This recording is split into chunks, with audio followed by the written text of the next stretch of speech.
খলিফাতুল মুসলিমিন হযরত ওমর ইন্তেকালের 12 বছর পর তার সন্তান আব্দুল্লাহর সাথে দেখা স্বপ্নে হযরতে আব্দুল্লাহ ডাক দিয়ে বললেন, বাবা কোথায় ছিলেন এতদিন? কতদিন দেখি নাই। হযরতে আব্দুল্লাহ ডাক দিয়ে বলেছেন, আব্বা কনে কোথায় ছিলেন? আমি তো দেখি নাই আপনাকে। হযরত ওমর বলেছিলেন, সন্তান 12টা বছর আমি দুনিয়ার জীবন ছেড়ে দিয়েছি। আমি আল্লাহর সামনে দাঁড়িয়ে আমার জীবনের কৃতকর্মের হিসাব দিচ্ছিলাম। শেষ পর্যন্ত আল্লাহ আমার দিকে তাকিয়ে আমাকে মাফ করে দিয়েছে। এই আয়াতের তাফসীর পড়তে গিয়ে পেয়েছি, আল্লাহ পাক যদি কিয়ামতে কাউকে ইচ্ছা করে যে তাকে মাফ করে দেবে, মনে করেন আমাকে, সেলিম রেজা ভাইকে, এই মানুষগুলো শাহিন ভাইকে যদি আল্লাহ মনে করে আমি মাফ করে দেব, একটা কুদরতের চাদর দিয়ে ঘিরে নেবে। আগেই লক্ষ কোটি কোটি মানুষের সামনে থেকে তার হাতটা ধরে নিয়ে এসে চাদর দিয়ে ঘিরে ফেলবে। আল্লাহ নিজের সামনে দাঁড় করিয়ে বলবে, হামজা কে এই করেছিলি বল। মানুষ মাথা নিচু করে বলবে, রব্বুল আলামিন আমার ভুল হয়ে গেছে। তাফসিরে এইটাই লেখা আছে, মানুষ যখন মাথা নিচু করে অনুতপ্ত হয়ে বলবে, আল্লাহ আমার ভুল হয়ে গেছে, আল্লাহ বলেন আমার কুদরতের জরিয়ার ভেতরে জোশ পয়দা হয়ে যাবে। ওই বান্দার কাকতি মিনতি আর চেহারার দিকে তাকিয়ে আমার একটা মায়া লাগবে। তখন আমি ওরে বলবো, যা তোরে আমি মাফ করে দিলাম। কিন্তু কাউকে যদি আমি হিসাব নেই, এক গ্লাস পানির হিসাবও আমাকে দিতে পারবে না। এই জন্য আজকে সবাই এই দোয়া করে যাবেন, যেহেতু আমলনামা হিসাব এই বিষয়টা আজকে সামনে আসবে। এখন এই মনে মনে এই মাহফিলে দোয়া করেন, রব্বুল আলামিন কিয়ামতে তুমি আমার জীবনের হিসাব অন্তত নিও না, বিনা হিসাবে তুমি মাফ করে দিও। কারণ আল্লাহর যে বিচারের সিস্টেম, আল্লাহর বিচারে কোনো অবিচার বলতে কিছু, আরো জোরে বলুন, আল্লাহর বিচার ব্যবস্থায় অবিচার, আরো জোরে, আল্লাহ যদি ন্যায় বিচার করে কেউ বাঁচবে না। যত বড় আবেদ বান্দা হোক, যত বড় মহিলা আবেদা হোক, যদি আল্লাহ ন্যায় বিচার করে জান্নাত পাওয়া সম্ভব না। একটা পথ খোলা আছে, আল্লাহ যদি দয়া করে মাফ করে দেয়। এই জন্য কাবা শরীফ যখন দেখবেন তাওয়াফ করে মানুষ, তখন প্রত্যেকে এ কথা বলে, রুকনি ইয়ামিনি থেকে 6ষ্ঠ চক্কর দেওয়ার সময়, আল্লাহুম্মা ইন্না আলাইয়া হুকুকান ফিমা বাইনি ওয়া বাইনিকা। রব্বুল আলামিন আমার মাঝে আর তোমার মাঝে অনেকগুলো দেনা পাওনা আছে। তুমি আমার মালিক হিসাবে আমার পাওনা যা দেওয়ার সবই তো দিয়ে দিয়েছো। আমাকে নেই থেকে আজকে তুমি হামজা বানিয়েছো, আমাকে নেই থেকে তুমি সেলিম রেজা বানিয়েছো। কথা বলেন ঠিক কিনা? কিন্তু তোমাকে দেওয়ার মতো আমার তো কোনো পুঁজি নেই। হ্যাঁ, একটা জিনিস আমার কাছে আছে, তুমি আমারে মাফ করে দাও, এইটাই আমার পুঁজি। আল্লাহ পাক বলেন, বান্দা এই আমলনামা পাওয়ার পরে আনন্দে আত্মহার হয়ে বলবে, রব্বুল আলামিন আমার চিন্তা নেই, কারণ আমি বিশ্বাস করতাম আমাকে হিসাবের মুখোমুখি হওয়া লাগবে। ফাহুয়া ফি ঈশাতির রাদিয়া। এই মানুষটা আমি একটা শান্ত এবং সন্তোষজনক জীবন আমি তাকে দিয়ে দেব। ফি জান্নাতিন আলিয়া, সূর্য জান্নাতে তাকে আমি পৌঁছাবো। কুতুফুহা দানিয়া, যার ফলগুলো তার মুখের কাছে এসে ঝুলন্ত হতে থাকবে। জান্নাতের এই পরিবেশে ওই মানুষটা কোনো দিন বলবে না আল্লাহ আমি ফল খাবো। মনের ভেতরে যদি কামনা বাসনা আছে, সঙ্গে সঙ্গে ফল আপনার মুখের ভেতরে পড়ে যাবে, টপ করে ছিঁড়িয়ে। জোরে বলেন সুবহানাল্লাহ। আল্লাহ পাক বলেন, এরকম একটা বিষয় তোমার সামনে অপেক্ষা করছে, কুলু ওয়াশরাবু হানিয়াম বিমা আসলাফতুম ফিল আইয়ামিল খালিয়া। আল্লাহ নিজে জানিয়েছেন, তখন আমি তাকে বলবো মন মতো খাও, যা ইচ্ছা পান করো, কারণ বিগত দিনে এইটা খাওয়ার জন্য বহু কষ্ট স্বীকার করেছো। আজ আমাদের দুনিয়ায় যারা আমরা কষ্ট স্বীকার করছি আল্লাহর বিধানের উপরে চলতে গিয়ে, আল্লাহকে রাজি করার জন্য রাতের বেলা অনেকে তাহাজ্জুদ পড়েন, একটা লম্বা সেজদা দেবেন, দেখবেন একটা আলাদা আনন্দ আপনার ভেতরে আল্লাহ তৈরি করে দেবে। আজকে রাত থেকে আরম্ভ করবেন, যদি সময় পান, এই 1.5 মিনিট 2 মিনিট না, অন্তত 15-20 মিনিট, আধা ঘন্টা 1 ঘন্টা পড়ে থাকবেন সেজদায়। কারণ আল্লাহ পাক নিজের পা আপনার কপালের সামনে বিছিয়ে দিয়েছে বান্দা এই জায়গায় সেজদাটা দিয়ে এদের কপালটা ঢাকা। আপনি যখন 2 মিনিট 5 মিনিট না ওয়াসজুদ ওয়াকতারিব সেজদা দিলে মানুষ আল্লাহর কাছাকাছি চলে যায়। আপনি যখন আধা ঘন্টা 45 মিনিট 1 ঘন্টা পড়ে আছেন, অবশ্যই আমার আল্লাহর কুদরতের জরিয়ার ভেতরে জোশ পয়দা হবে। আল্লাহ যেন মাঝে মাঝে আপনি শুনতে পাবেন না, কিন্তু অনুমান করতে পারবেন। আল্লাহ যেন আপনাকে ডাক দিয়ে বলবে, কি বান্দা কি হয়েছে বল দেখি। এইটাই জীবনের সফলতা। যিনি প্রধানমন্ত্রী ছিল এতদিন অবৈধ, উনি যদি এই সিরাজগঞ্জের যিনি মারা গেলেন, এই যে কি জানো নাসিম উদ্দিন, এই নাসিম সাহেবকে যদি ঢাকা থেকে উনি বলতেন, নাসিম ভাই কোনো ভয় নেই, আপনি আমার সামনে আছেন, আমার চোখের সামনে, নাসিম সাহেবের বুক কত বড় হয়ে যেত। অথচ ম্যাডাম এখান থেকে প্রায় 150 কিলো দূর থেকে বলছে যে নাসিম চিন্তা নেই, তুমি আমার চোখের সামনে। একটা দেশের প্রধানমন্ত্রী এই কথা বললে যদি নাসিম সাহেবের বুক বড় হয়ে যায়, আল্লাহ বলছেন বান্দা তুই আমার চোখের সামনে, কিসের ভয়? তোর বুক তো নাসিম সাহেবের কাছে 10 ডবল বড় হওয়া দরকার। আমি আমার এই ছোট মেয়েটাকে মাঝে মাঝে পরীক্ষা করে দেখেছি। ওর যখন 1.5 বছর বয়স ছিল, 1 বছর ছিল, যে ওই সময় আমার জেলখানায় নিয়ে যায়। বড়টার বয়স ওই সময় 7 বছর। ওরে উপরে ধাক্কা দিলে ছুঁড়ে মারলে কান্নাকাটি করতো। আর ছোটটা ফারিহা, আরে 1 বছর তো উপরে দিলেই হাসতো। চিন্তা করতাম বড়টা কান্নার কথা আর ছোটটা হাসে, বড়টা কান্দে কেন? বড়টা তো আর হাসি পাওয়ার কথা, যেটা আনন্দ লাগবে। বড়টা কাঁদে এই কারণে ও জানতো আমি একটু ভারী হয়ে গেছি। আমার বাবা উপরে যত মারবে যদি ধরতে না পারে আমার কিন্তু অবস্থা খারাপ হয়ে যাবে। আর ছোটটার ভেতরে এই বিশ্বাস নেই, ওরা আমার প্রতি এই বিশ্বাস জন্ম ছিল, আমার বাবা যত উপরেই মারবে নিচে হাত পেতে রাখবে। আল্লাহ পাক বলেন বান্দা একটা সেজদা দিয়ে যখন লম্বা পড়ে থাকবি, তোর এই বিশ্বাস আসবে আমার আল্লাহ আমার কথা না শুনি পারে না। তোর বিশ্বাস যেই পর্যায়ে পৌঁছাবে, ওই দাবি নিয়ে আমি আল্লাহ তোর সামনে হাজির হয়ে যাব। এটা ফিল আইয়ামিল খালিয়া, পেছনের জীবনে তো বহু কষ্ট করলি, আজকের এই খাবার, আজকের এই পানীয়, আজকের এই নিয়ামত আমি তোর জন্য বরাদ্দ করে দিয়েছি। এখন শুধু প্রবেশ কর, কিয়ামত পর্যন্ত এই নিয়ামতের ভেতরেই তুই থাকবি, কেউ তোকে বের করে দেবে না, আর তোর বের হতে মনও চাইবে না। খালিদিনা ফিহা লা ইয়াবগুনা আনহা হিওয়ালা।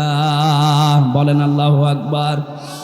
আল্লাহ আমাদের ডান হাতে আমলনামা দিয়ে এরকম নিয়ামত রাশির ভেতরে যেন নিক্ষেপ করে আবাদান আবাদান, যেটা শুরু হবে আর শেষ হবে না, এরকম জায়গায় যেন যাওয়ার তৌফিক দেন। এর পরবর্তীতে আল্লাহ জানিয়েছেন, ওয়া আম্মা মান উতিয়া কিতাবাহু বিশিমালি, যাকে আমি আল্লাহ বাম হাতে আমলনামা দেব, এইভাবেই না, এই বাম হাতটা বুকের ভেতর দিয়ে দিয়ে পেছন দিয়ে বের করা হবে। তাফসিরে কাবিরের ভেতরে আছে বুক ফেড়ে এর ভেতরে হাত ঢুকিয়ে পেছন দিয়ে বের করবে। শুনতে যত সহজ মনে হচ্ছে, এদিকে আসেন একটু আপনাকে দেখাই কেমন লাগে দেখেন। আল্লাহ পাক বলেন আমি এটা করব, তোর বুক চিরে এর ভেতর দিয়ে হাত দেব, পেছন দিকে ফেরেশতারা 2-3 জন হাত টেনে বের করে বলবে আমলনামা দিয়ে দে। বিশাল এক জীবনের খাতা আপনার হাতের ওপরে দিয়ে এবার বলবে বুকের ভেতর দিয়ে বের কর। মাঝখান পর্যন্ত এসে বেরও হবে না, পেছনেও যাবে না। বলেন তো এরকম অবস্থা আমাদের জীবনে নেই? যদি একবার এরকম হয়ে যায় আমলনামা খারাপ হওয়ার কারণে, কি হবে আপনার এই দুনিয়ার 500 বছরের হায়াত? আল্লাহ আমাকে স্মরণ করাচ্ছেন, এখনো স্মরণ কর, এটা হবে তোর সামনে। এরপরে দিয়েছেন ফায়াকুলু ইয়া লাইতানি লাম উতা কিতাবিয়া। লোকটা বুকের ভেতরে যখন আমলনামাটা বেজে যাবে, খাতাটা বলবে আল্লাহ তুমি যদি এটা না দিতে, এটা যদি আমি না দিতে আমাকে, তাহলে তো ভালো হতো। আলামাদিরি মা হিসাবিয়া, আজকে যদি আমার হিসাবই না হতো আমার জন্য সবচাইতে ভালো হতো। ইয়া লাইতাহা কানাতিল কাযিয়া মা গনা আন্নি মালিয়া হালাকা আন্নি সুলতানিয়া। আমার মরণই যদি আমার শেষ হয়ে যেত, মরণের পরে যদি ওঠা লাগবে, আমল নামা দেবে, তাও তো বুকের ভেতর দিয়ে পেছন দিয়ে বের করে আবার আটকিয়ে যাবে। এগুলো যদি আমার মরণেই শেষ হয়ে যেত, আমার যে সম্পদ ছিল, আমার যে বিশাল সম্পদ অর্জন করেছেন, কই সে সম্পদ আমার তো কোনো কাজে আসলো না আজকে। আমার তো মনে হচ্ছে আয়াত পড়ার পরে বাংলাদেশের বহু মানুষ আমরা এই অবস্থায় আছি। এটা বলবো আমরা, হালাকান্নি সুলতানিয়া, আমার ক্ষমতা আজকে আমার হাতছাড়া হয়ে গেছে। আল্লাহ এত রাগান্বিত হয়ে যাবেন, আয়াতটা পড়লে আমার কেমন ভয় লাগে। খুযূহু ফাগুল্লুহু সুম্মাল জাহিমা সাল্লু।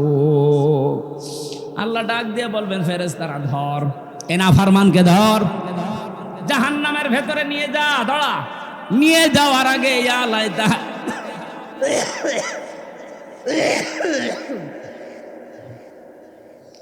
ثم في سلسلة ذرعها 70 ذراعا فاسلكوه।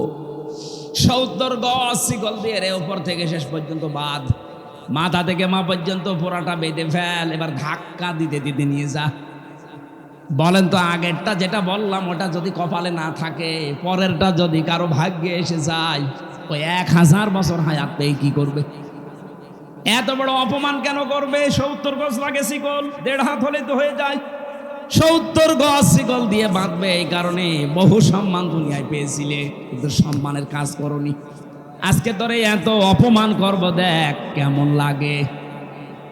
আমি একটা উপন্যাস পড়েছিলাম বিশ্ববিদ্যালয়ে থাকাকালীন, ওর নাম ছিল দেখ কেমন লাগে। আমার তো মনে হচ্ছে কিয়ামতের দিন আল্লাহ আমাদের অনেকের ঠাট্টা বিদ্রুপ করে বলবে, দেখ কেমন লাগে। এটা যেন আমাদের কপালে কারো না হয়, বলেন আমিন। কাদের জন্য আল্লাহ এই শাস্তির ঘোষণা দিলেন? আল্লাহ পাক বলেন, ইন্নাহু কানা লা ইউমিনু বিল্লাহিল আযীম ওয়া লা ইয়াহুদ্দু আলা তুআমিল মিসকিন। কিয়ামতে আল্লাহ পাক আমাকে তুলবেন, আল্লাহর প্রতি যাদের ভরসা ছিল না, বিশ্বাস ছিল না, আর যারা এতিম মিসকিনদেরকে খাবার দিত না, এই দুইটা বিষয় আমরা আজ এক করতে চাই। আল্লাহর প্রতি ঈমান, কিয়ামতে জবাব দেওয়া লাগবে, এই বিশ্বাস দৃঢ় করা জাতির ভেতরে, এবং দারিদ্র মুক্ত সমাজের জন্য আমাদের ভূমিকা রাখা লাগবে। শুধু নিজে খেয়ে পরে বাঁচবেন, অন্য কারো খবর রাখবেন না। না, আমরা চাই প্রতিটি মানুষ এদেশে তৈরি হবে, নিজের জন্য যেমন চিন্তা করবে, তার আশপাশের মানুষের জন্য চিন্তা করবে। যে 15.5 বছর এটা ছিল না, শুধু নিজে খাবো, নিজে পরবো, নিজের হবে, অন্য লোক না খেয়ে। আমরা এটা চাই না। যারা দারিদ্র মুক্ত সমাজের জন্য কাজ করে না, তাদেরকে এই শাস্তিগুলো আল্লাহ ঘোষণা দিয়েছেন। আল্লাহ আমাদের হেফাজত করুন, আমিন। কোরআনে কারীম জানিয়েছে, ইয়ারফাউল্লাহুল্লাযীনা আমানু মিনকুম ওয়াল্লাযীনা উতুল ইলমা দারাজাত। সূরা মুজাদালার 11 নম্বর আয়াতে আছে, মাসের অংশে আছে এটা। আল্লাহ তাআলা বলেন, তোমাদের ভেতরে যারা ঈমান আনে, আমি আল্লাহর প্রতি যাদের বিশ্বাস আছে এবং যারা এলেম পায়, দিনের পর দিন তাদের মর্যাদা আল্লাহ বাড়াতেই থাকে। এখানে ইয়ারফা এটা মজারি, বর্তমান ভবিষ্যৎ, প্রেজেন্ট ফিউচার। দারাজাত আল্লাহ বহু বচন দিয়েছে। এই আয়াতগুলো চিন্তা ভাবনা করলে যে তথ্যটা পাওয়া যায়, কেউ যদি সত্যিকার অর্থে সম্মান পেতে চায়, মাস্ট বি তাকে ঈমান আনা লাগবে। প্রশ্ন আসতে পারে যে যত মানুষ দুনিয়ায় আছে সবাইকে ঈমানদার মনে করেন, অনেক মানুষ তো ঈমান নেই, বেঈমান। এই যে বুশ, এই যে ডোনাল্ড ট্রাম্প, এদেরকে তো মানুষ সম্মান করে। কে বলেছে সম্মান করে? সামনাসামনি তাদেরকে সম্মান দেয়। যে পাহারা দিচ্ছে তাকেও আপনি পেছনে ডাক দিয়ে বলবেন, সে বলবে ও হারামি মরে না কেন। অনেকে কায়দা কৌশলে সম্মান দিচ্ছে। আমি একটা গল্প পড়েছিলাম, আমার দাদা বলছিলেন,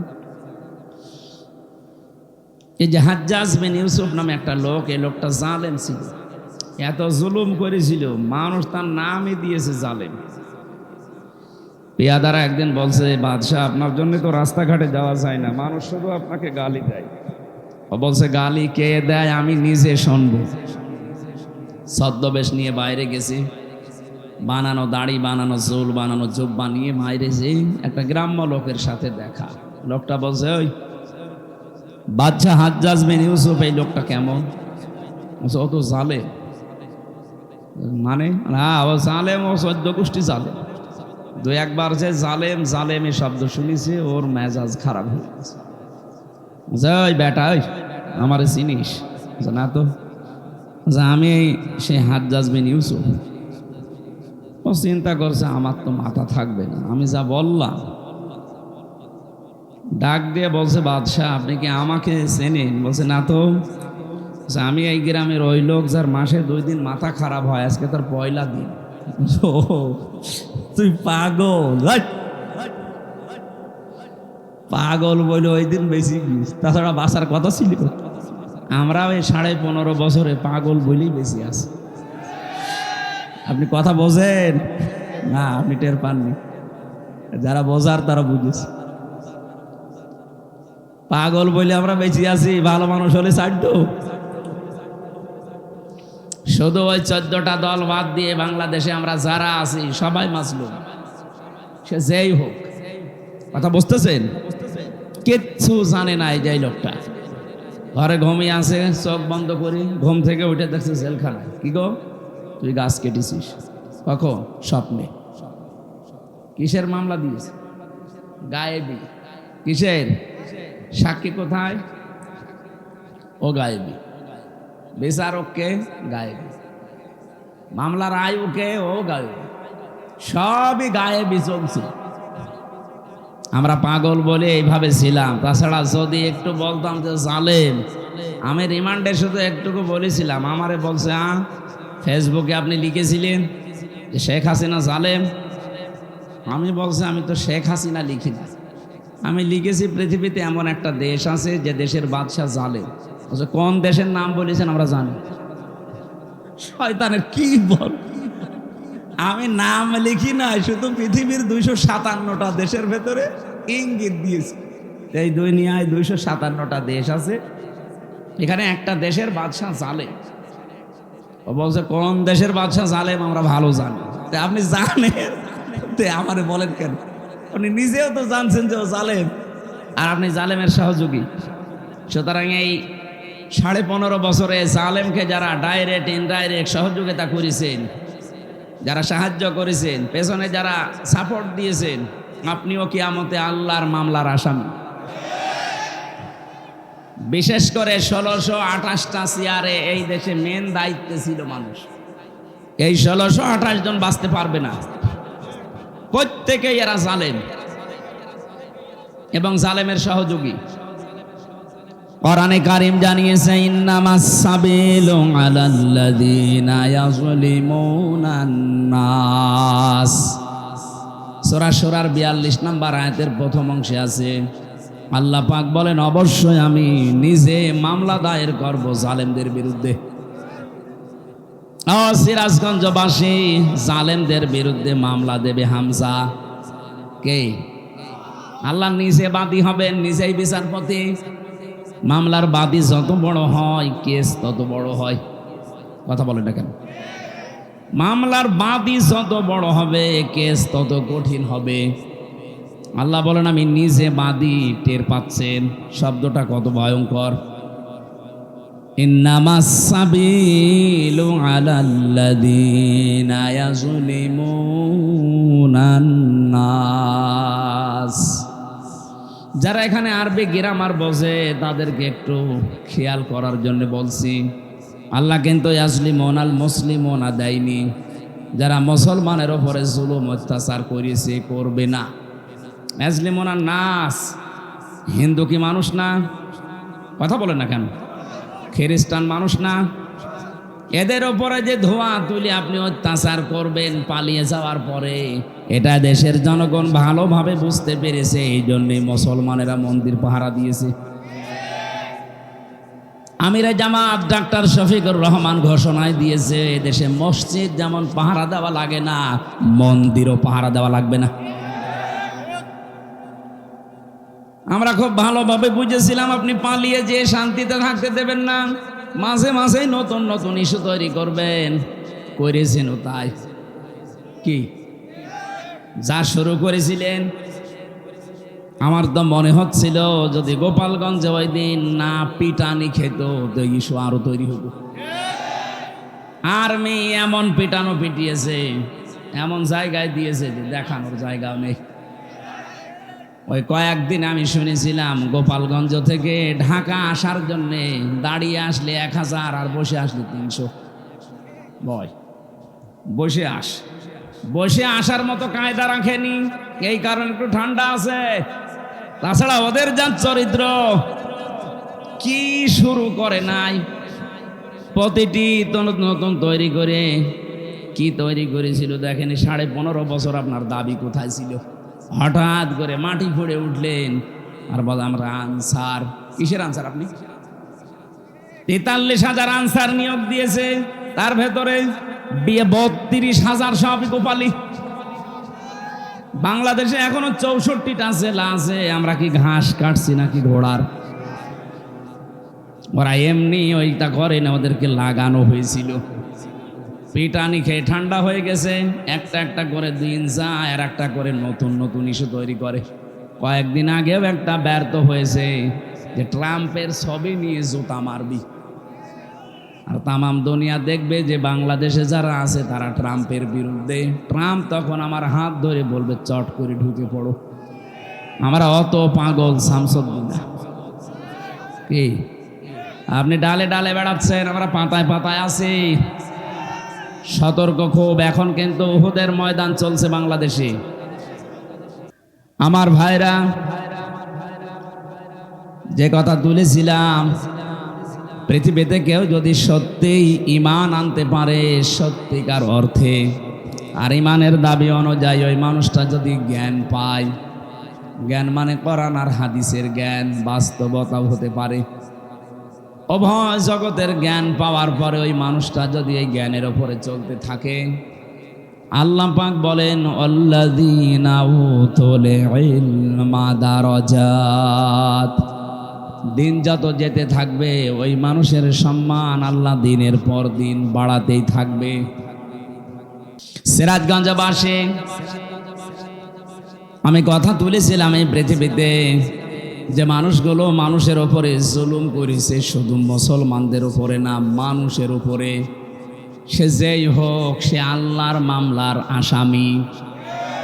সুতরাং যিনি পালিয়ে গেছে উনি থেকে শুরু করে ওনাকে যারা সহযোগিতা করেছে, ওনার যারা দোসর ছিল, প্রত্যেকেই আল্লাহর মামলার আসামি।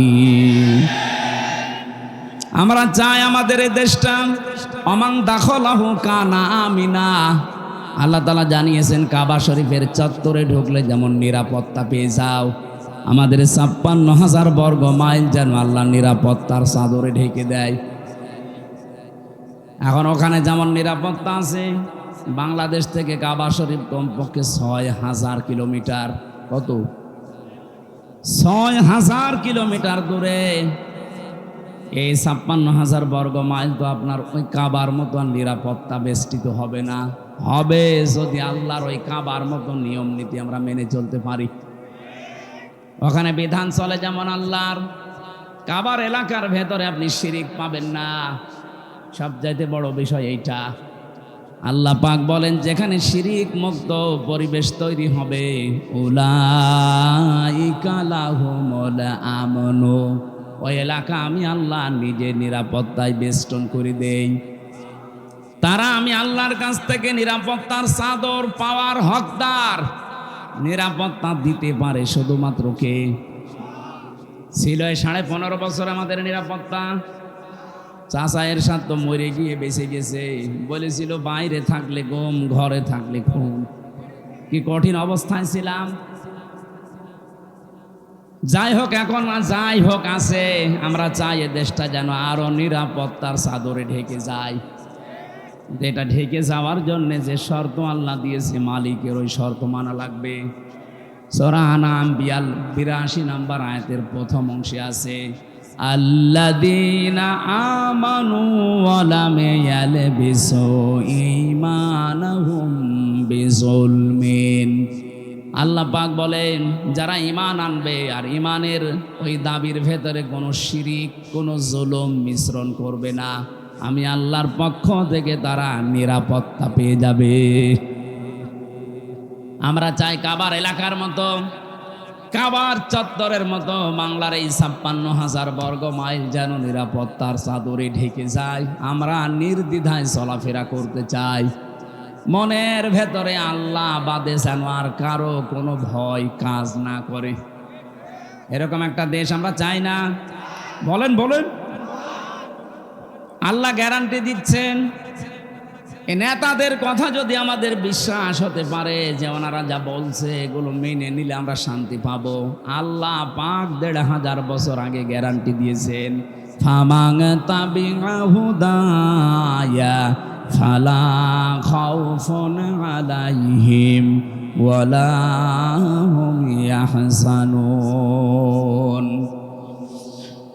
আমার পক্ষ থেকে মাঝে মাঝে হেদায়েত যাবে, সর্বশেষ হেদায়েত যেটা তার নাম কোরআনে কারীম, কিয়ামত পর্যন্ত এইটাই ফাইনাল, এরপরে আর আসবে না। এটাকে যদি তোমরা অনুসরণ করতে পারো, অনুগত্য করে দেখাতে পারো জীবনের প্রতিটি ক্ষেত্রে, আমি গ্যারান্টি দিয়ে দিলাম। গ্যারান্টি দিচ্ছে হামজা কে, ফালা খাউফুন আলাইহিম, কোনো ভয় থাকবে না, কোনো চিন্তাও থাকবে না।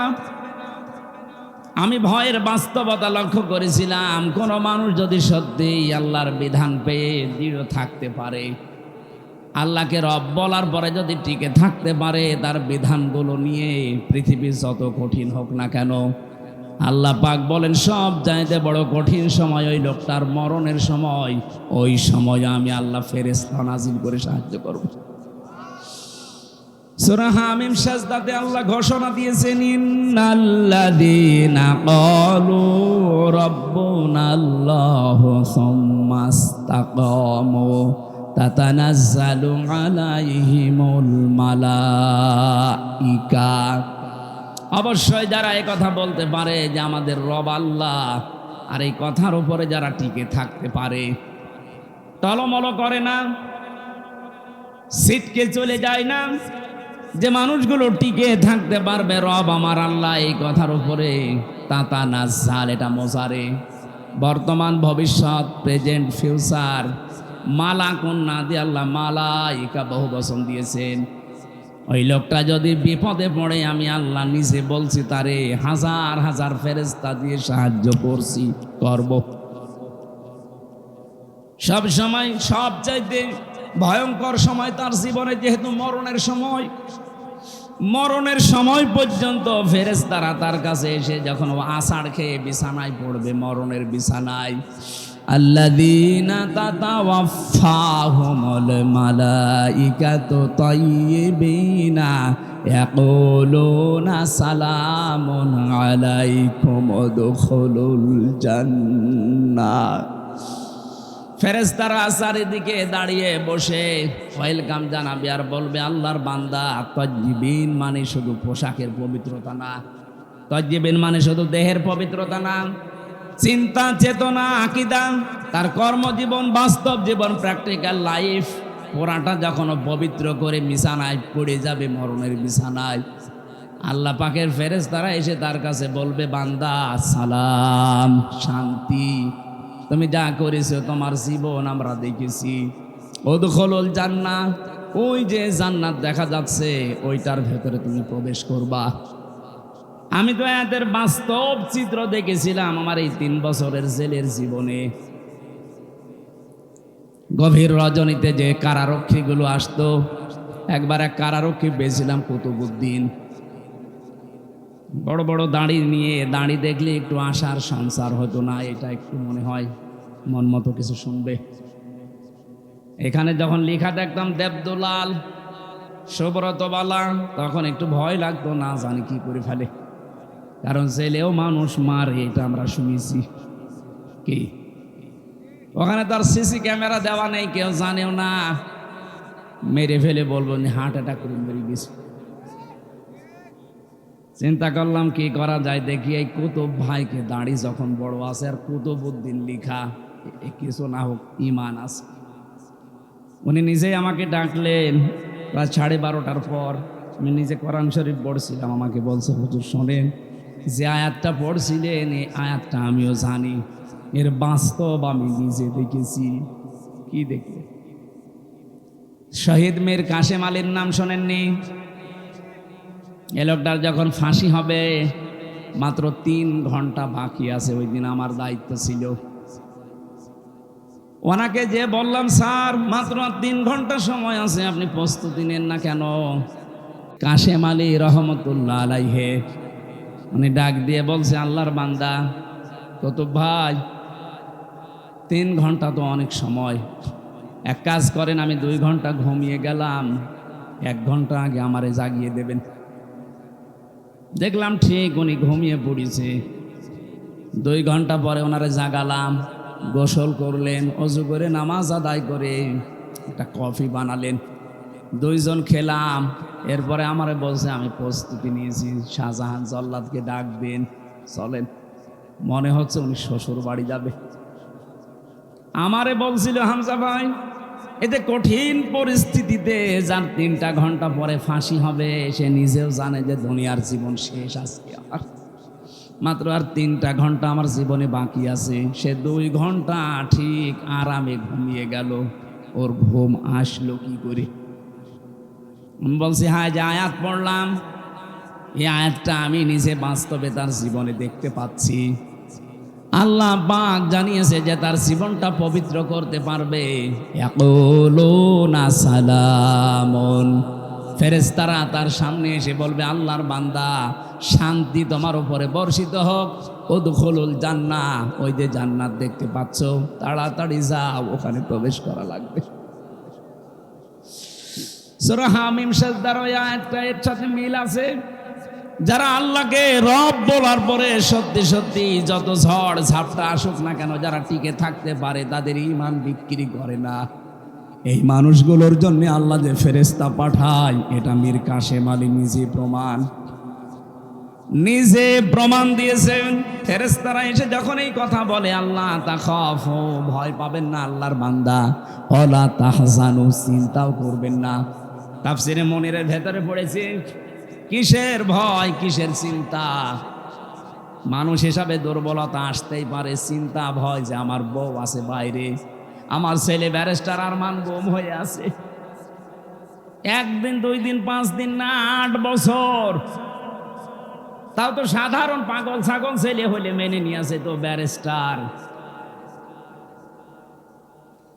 এরকম একটা ছেলে গুম হয়ে আছে, স্ত্রী অসুস্থ হয়ে পড়ে আছে লাইফ সাপোর্টে, তার দলীয় লোকগুলো, তার অনুসারীগুলো, তার সহকর্মীগুলো সব পালিয়ে পালিয়ে বেড়াচ্ছে, কেউ ধানের খেতে, কেউ বাঁশ বাগানে। 1টা 2 দিন না, 15টা বছর জীবনের উপরে বাঁশ গাড়ি চলছে। এই চিন্তা থাকলে তার 3 ঘন্টা পরে যার মরণ হবে, 2 ঘন্টা সে ঘুমাচ্ছে কোন কারণে? ফেরেশতারা এসে কানের কাছে এইটা বলেছিল, ভয় পাবেন না, আপনার ওই সন্তানের দায়িত্ব আল্লাহ নিয়ে নিয়েছে, আপনার স্ত্রীর দায়িত্ব আল্লাহ নিয়ে নিয়েছে, আপনার দলীয় লোকজন পালিয়ে বেড়াচ্ছে, আপনার সহকর্মী যারা সহযোদ্ধা সবাই পালিয়ে বেড়াচ্ছে, কারো কারো ফাঁসি হয়ে গেছে, আপনার কোনো চিন্তা নেই। এগুলোর সব আমার আল্লাহর হাতে এখন চলছে। আমার মনে হয় এই কথা শোনার পরে তার 2 ঘন্টা ঘুম এসেছে। আপনি বাস্তবে শুনতে যেমন সহজ মনে হচ্ছে, ওই জায়গায় থাকেন তো দেখি, জেলখানায় সবচাইতে বেশি চলে ঘুমের বড়ি। আমি এই 3টি বছরের ভেতরে আমার মনে হয় কত যে ঘুমের বড়ি গেছে আল্লাহ জানে, আরো ডাক্তাররা জানে। অথচ আমার কোনো চিন্তাও ছিল না। আমার পরিবারটা দেখার মতো আমার মা বাবা আছে, আমার শ্বশুর শাশুড়ি ধনী মানুষ তারা আছে, আমি শুধু ঘরের ভেতরে আটকা অবস্থায় আছি জেলখানায়, এই তাই আমার চিন্তায় ঘুম আসে না। আর তার কত কিছু বলেন তো, লক্ষ লক্ষ মানুষের কর্মসংস্থান তৈরি করে দিয়েছে লোকটা, তাও হারাম না, সব হালাল কর্মজীবন। এত বড় কঠিন কঠিন বিপদ যার মাথার উপরে চলছে, নিজের ব্যারিস্টার ছেলে গুম হয়ে পড়ে আছে, কোনো খবর নেই, আর মেরে ফেললেও তো খবর আসতো যে মরে গেছে, একটা সান্ত্বনা পাওয়া যায়। অথচ গুম হয়ে আছে, মরে গেছে না বেঁচে আছে জানি না। এই চিন্তা থাকলে তো আমার জীবনেও ঘুম আসতো না।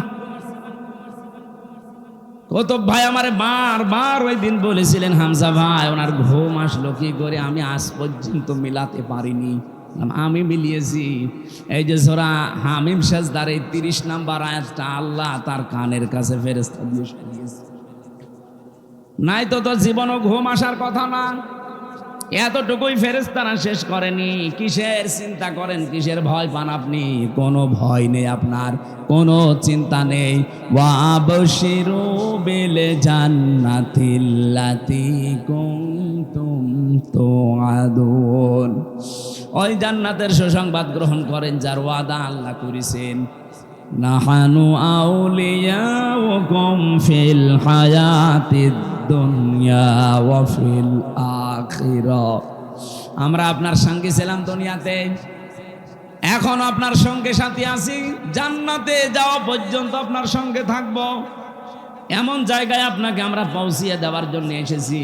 ওয়ালাকুম ফিহা মা তাশতাহি আনফুসুকুম ওয়ালাকুম ফিহা মা তাদউন নুজুলাম মিন গফুরির রহিম।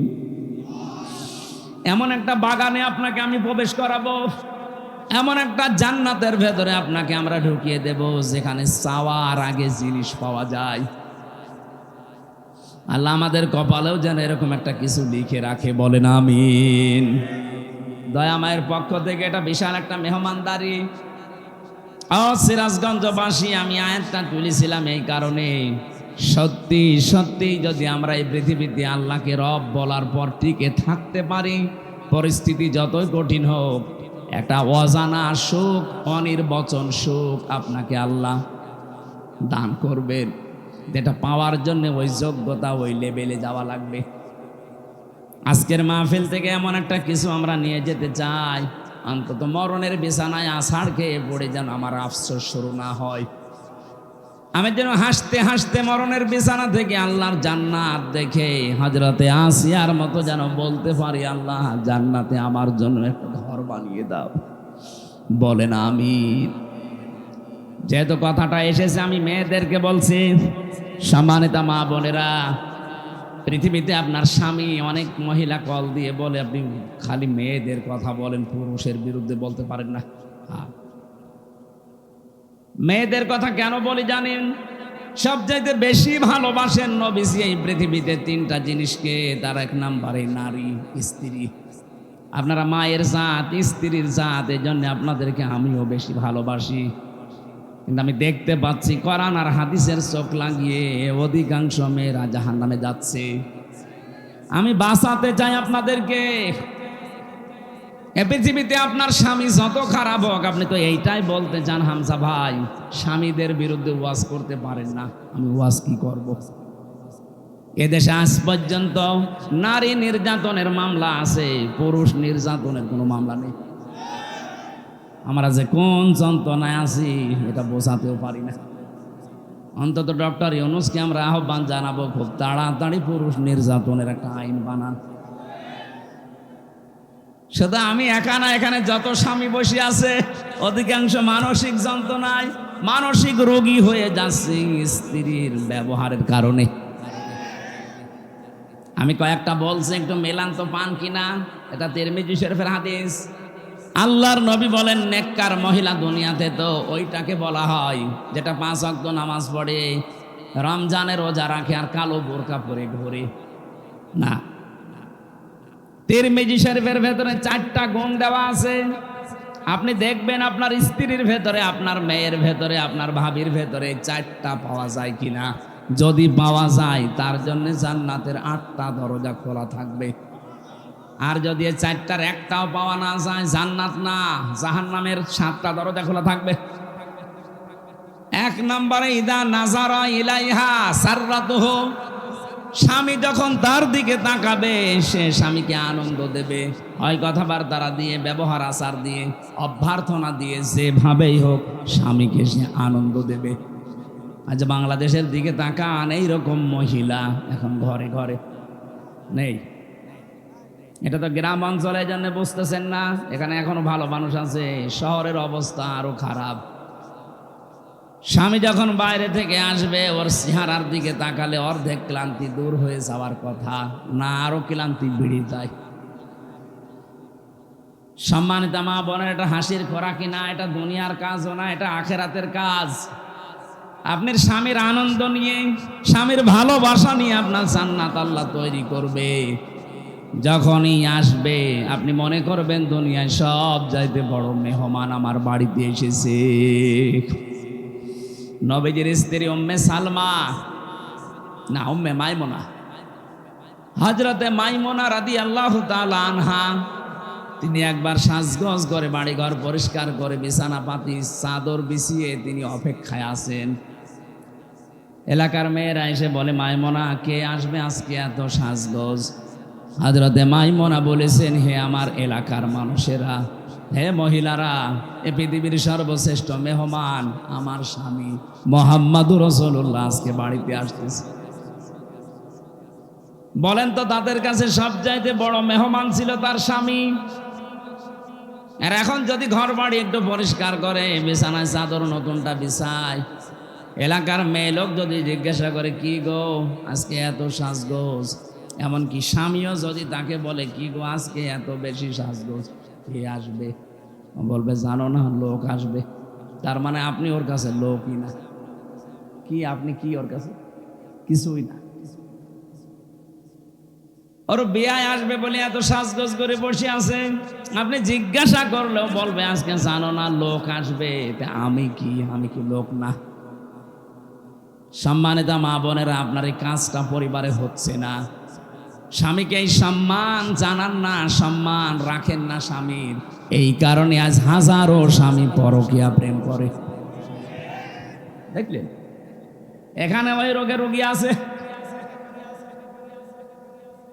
হাজারো মেয়ে লোক বসে আসে দেখলাম। সম্মানিত মা বোনেরা, আপনার কারণে আজ স্বামী পরকীয়া প্রেম করছে। দোষ শুধু স্বামীর একা না, আপনারও আছে। ও যেখানে লাইন করেছে তার ভেতরে কি আলাদা জিনিসপত্র আছে? আপনাকে আল্লাহ যা দিয়েছে তার ভেতরেও তো তাই আছে। আপনার কাছ থেকে রেসপন্স পায় না, সে আগ্রহ আবেদন পায় না, এই জন্যও ছুটে যাচ্ছে মমতাজের কাছে। আরো জোরে বলেন ঠিক। হ্যাঁ, ওর কানে যাক, সাজতে চাই না। কেউ যদি স্বামীকে আকৃষ্ট করার জন্য আয়নার সামনে বসে বসে সাজগোজ করে, ও যতক্ষণ সাজবে নফল নামাজের সওয়াব পাবে। বলে নামাজই পড়ে না, কিসের নফল নামাজ? দ্বিতীয় নম্বরে পেয়েছি ওয়াইদা গাবা আনহা হাফিজাতুহু, স্বামী যখন বাইরে যাবে তখন নিজের ইজ্জত আবরু সম্ভ্রম, স্বামীর সন্তান এবং স্বামীর সম্পদগুলো ওই মহিলা হেফাজত করবে না। এটাও পাওয়া যাচ্ছে না আজ। স্বামী বাইরে গেলে অধিকাংশ মহিলা দিন পায়, মনে হচ্ছে যে একেবারে জান্নাত পেয়ে গেছে। কোন জায়গার কোন পুরাতন বন্ধু ডাক দিয়ে নিয়ে এসে উনি একেবারে আল্লাহর রাস্তায় মুজে গেছে। সম্মানিত মা বোনেরা, সবার ভেতরে হয়তো নেই, কিন্তু 100টার 50টা পরিবার এরকম চলছে। স্বামী বাইরে গেলে স্বামীর ইজ্জত আবরু, আপনার সতীত্ব, স্বামীর সম্পদ, স্বামীর সন্তানকে পর্যন্ত দেখে শুনে রাখবেন, হেফাজতে রাখবেন, এটা আপনার দায়িত্ব। তাহলে জান্নাতের দরজাগুলো খুলবে। 3 নম্বরে বিশ্বনবী জানিয়েছেন, এইটাই আমার আসল পয়েন্ট। এই এদিকে তাই, অতুইনু আলা দীনি যাওজাতিহা। 3 নম্বরে ওই মহিলা জান্নাতি যেই মহিলা তার স্বামীকে দ্বীনের পথে চলার জন্য সাহায্য করে, সময় দেয় এবং স্বামীকে উৎসাহ দেয়। দ্বীনের জন্য, মানবতার জন্য স্বামী কাজ করে। এই যে সেলিম রেজা সাহেব, মানে একটা রাজনৈতিক ব্যক্তিত্ব, মানবতার সেবা করার জন্য বাড়ি থেকে যখন বের হয়। অধ্যাপক শাহিন সাহেব মানবতার সেবার জন্য দিন প্রসারে দিন কায়েমে বাড়ি থেকে বের হয়। যতক্ষণ বাইরে থাকে স্বামীর জন্য আশায় থাকবে আর স্বামীকে বাহবা দেবে, উৎসাহ যোগাবে। যদি সংসারে অভাবও হয় স্বামীকে উল্টাপাল্টা কিছু শোনাবে না। যতক্ষণ পর্যন্ত আপনি স্বামীর সাহায্যে থাকবেন, হ্যাঁ দেখবেন যে মানবতার কাজ করে কিনা, ইসলামের কাজ করে কিনা।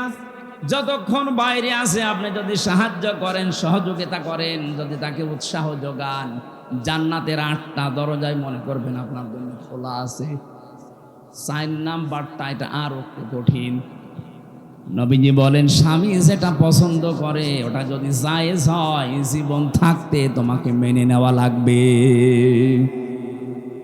সিরাজগঞ্জের মা বোনেরা, আমি নিজে একজন স্বামী, আমি আমার ইমান থেকে বলছি, যত স্বামী এখানে বসে আছে প্রত্যেকটা স্বামী আমরা চাই বিয়ের পরে যেন আমাদের মা বাবা আমাদের সাথে থাকে। এটা চান না?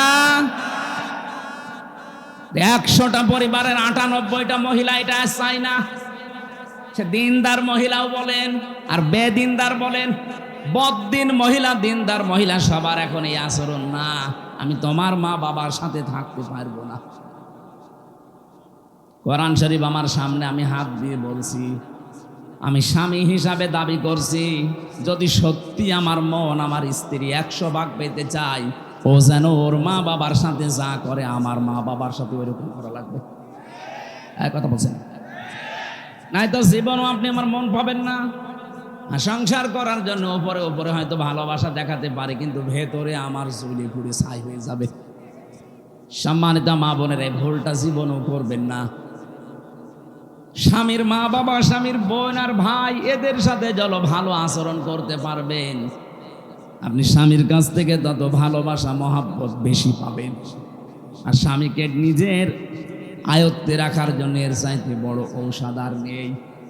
আজ হাজারো পরিবারে আমরা দেখতে পাচ্ছি, অধিকাংশ পরিবারে স্বামী বাধ্য হয় মা বাবাকে আলাদা করে দিতে, এমনকি বাড়ি থেকে বের করে দিচ্ছে, বৃদ্ধাশ্রমে রেখে আসতেছে। কয়েকদিন আগে আমি নীলফামারীর কিশোরগঞ্জ গিয়েছিলাম, ওখানে দেখে একটা বৃদ্ধাশ্রম, আমারা নিয়ে গেল দেখার জন্যে। এই লাইনে প্রায় 25 জন, এই লাইনে 25 জন মা আর বাবা বসে আছে। তাদের চোখের দিকে তাকালে আমার মনে হচ্ছে প্রত্যেকটা মা বাবা সন্তানের জন্য বরদোয়া করছে, অথচ তাদের তো ছেলে মেয়ে আছে আমার মতো। কোন ছেলে কখনো চায় না মাকে বাবাকে আমি বৃদ্ধাশ্রমে দিয়ে আসি, না, সে যত খারাপ ছেলে হোক, এটা বাধ্য হয় বোর কারণে। আর এই বউকে পানি পড়া খাওয়ায় ওই বোর মা আর ওর বড় বোন, ওখান থেকে বারবার টিপস দেয়, কতদিন আর থাকবি, আলাদা হয়ে যা, আরামে খেতে পারবি। এরকম ছোট মনের বউ দেশে নেই। কার কার বড় এরকম মন ছোট, হাত তোলেন তো দেখি।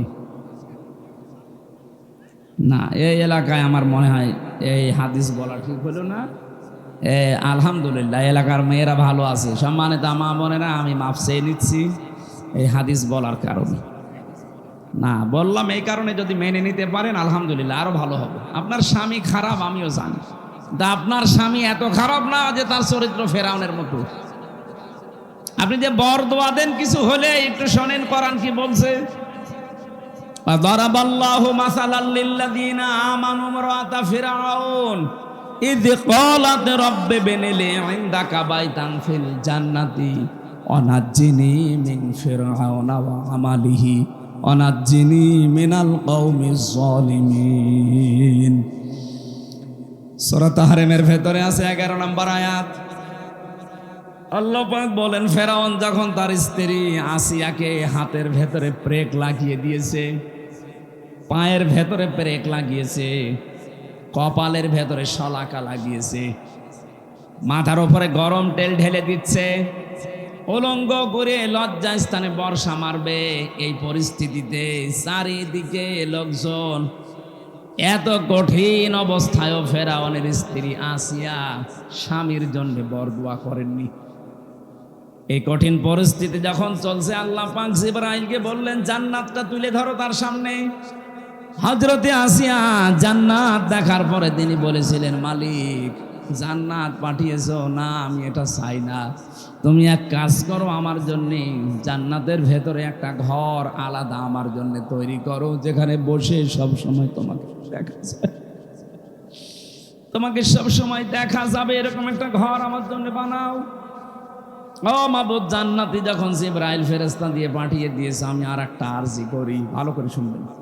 এরকম কঠিন পরিস্থিতি চলছে, তারপরেও তিনি বলেছিলেন, মাবুদ, আমার স্বামী আমার সাথে আজ যা করছে, এমনকি লোকজন দিয়ে করাচ্ছে, এই কঠিন পরিস্থিতিতে তুমি আমার স্বামীর উপরে রাগ করো না। এমনকি যাদেরকে দিয়ে অত্যাচার করাচ্ছে, তুমি তাদের হাত থেকে আর আমার স্বামীর হাত থেকে তুমি আমাকে রক্ষা করো, কিন্তু তাদের ওপরে তুমি গজব দিও না। কত বড় কঠিন পরিস্থিতি, এর বড় স্বামীর জন্য তিনি বরদোয়া দেননি, আর আপনি একটা সাবান কম হলে গালি দেন।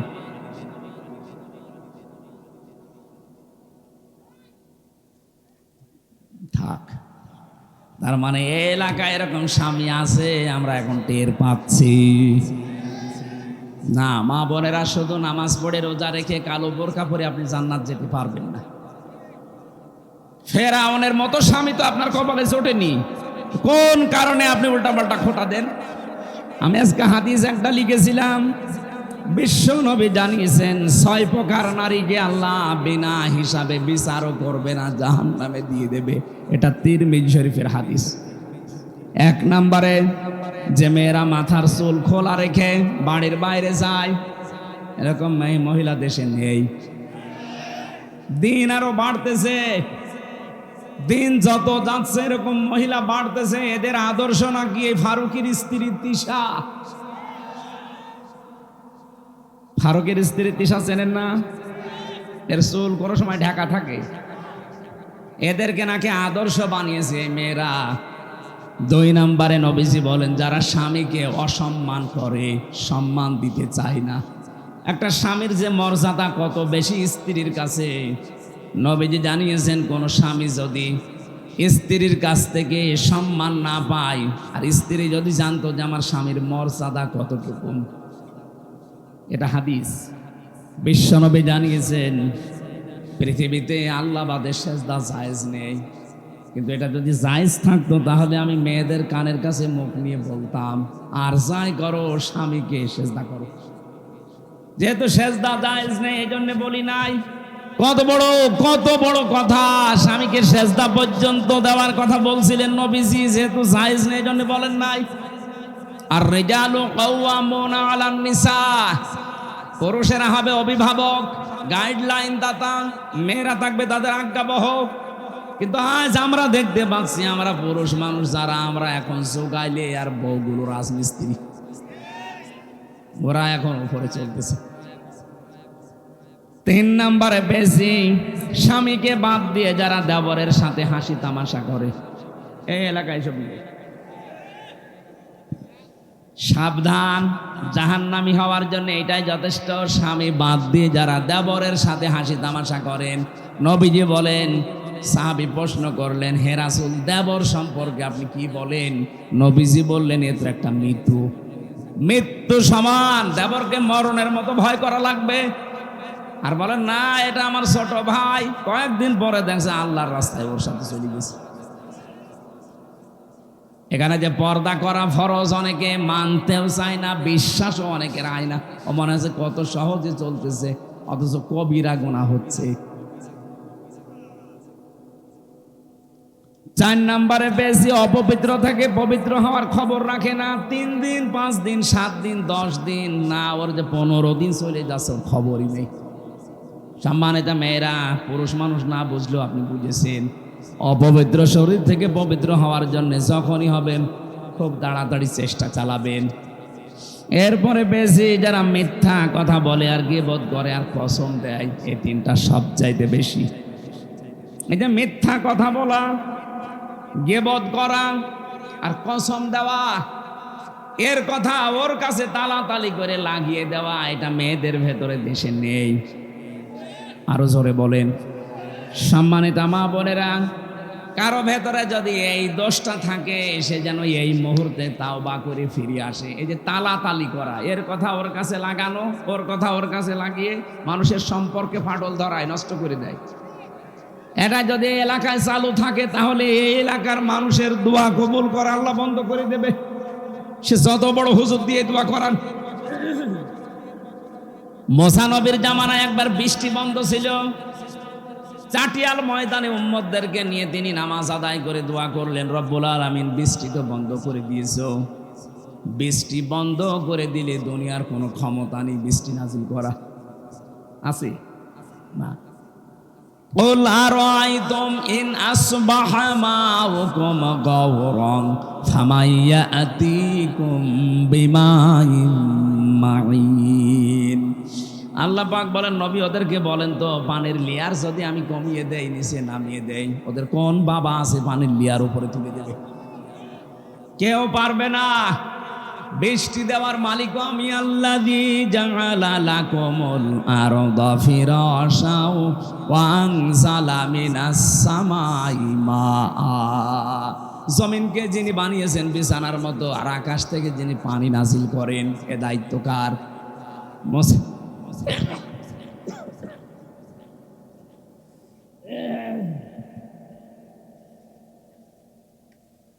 মুসা নবী বলছিলেন, রব্বুল আলামিন,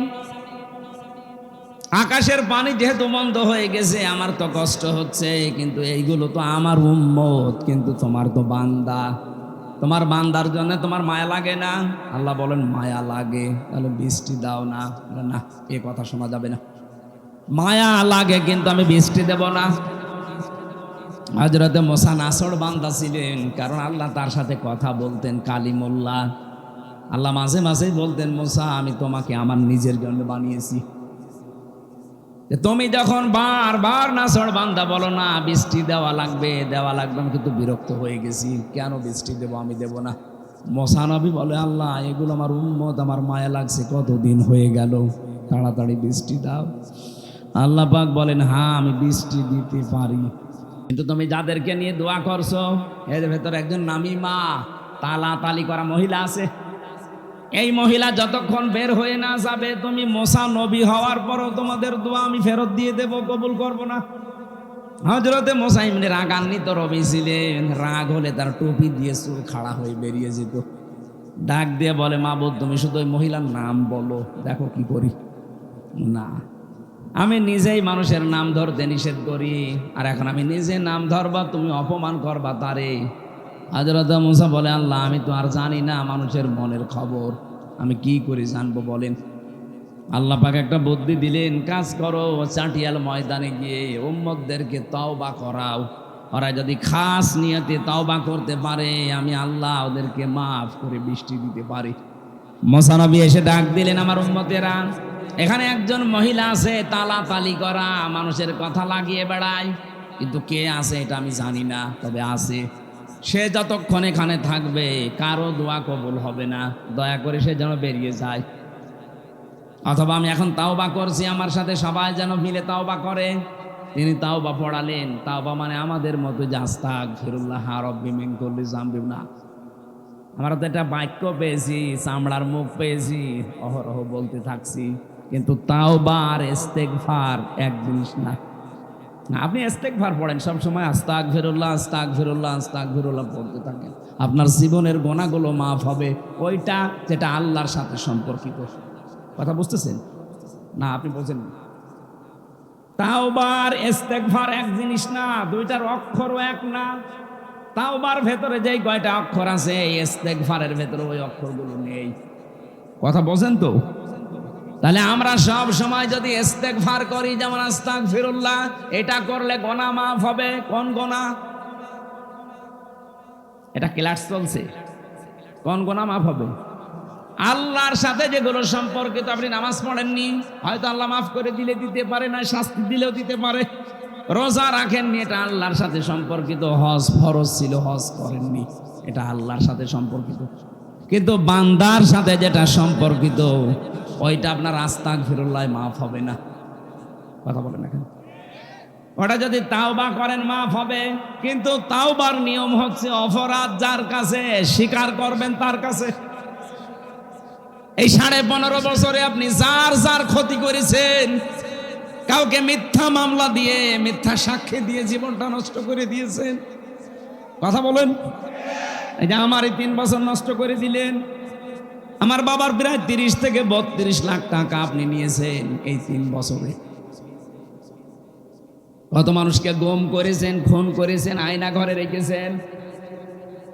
আয়না ঘরের ভেতরে কিছু মানুষকে আমি তো নিজেরাম 10 দিন দেখেছি, এত বড় বড় নখ হয়ে গেছে মানুষের। চুল দাড়ি গপ, মনে হচ্ছে জঙ্গল থেকে বেরিয়ে আসতেছে। আমারা যখন রিমান্ড শেষ করে নিচে নিয়ে যেত, রাতের বেলা দেখতাম এই নখ, এত বড় বড় নখ দিয়ে দেওয়ালের সাথে খুশিয়ে খুশিয়ে লিখেছে যে ভাই এই নাম্বারটা একটু বাইরে জানাবেন যে আমি বেশি আছি। 2 দিন 5 দিন না, 2 বছর 5 বছর 8 বছর 10 বছর 14 বছরের মানুষ আমি পেয়েছি। আপনি টের পাচ্ছেন? মুফতি ফখরুল ইসলাম আমার সাথে ছিল। উনি এসে আমারে বলতো, হামজা ভাই আপনার সাথে কি করেছে আমি জানি না, তবে আমার এই পায়ের ভেতর দিয়ে এভাবে হাত ধরে দিয়েছে, এভাবে হাত দিয়ে সামনে যে লোহার ব্যারিকেড দেওয়া ওর সাথে হাত হ্যান্ডকাপ দিয়ে লাগিয়ে দিয়েছে। আরে ভাই এভাবে 2 মিনিট 5 মিনিট 1 ঘন্টা লাগলেই তো মাথা ব্যথা হয়ে যায়।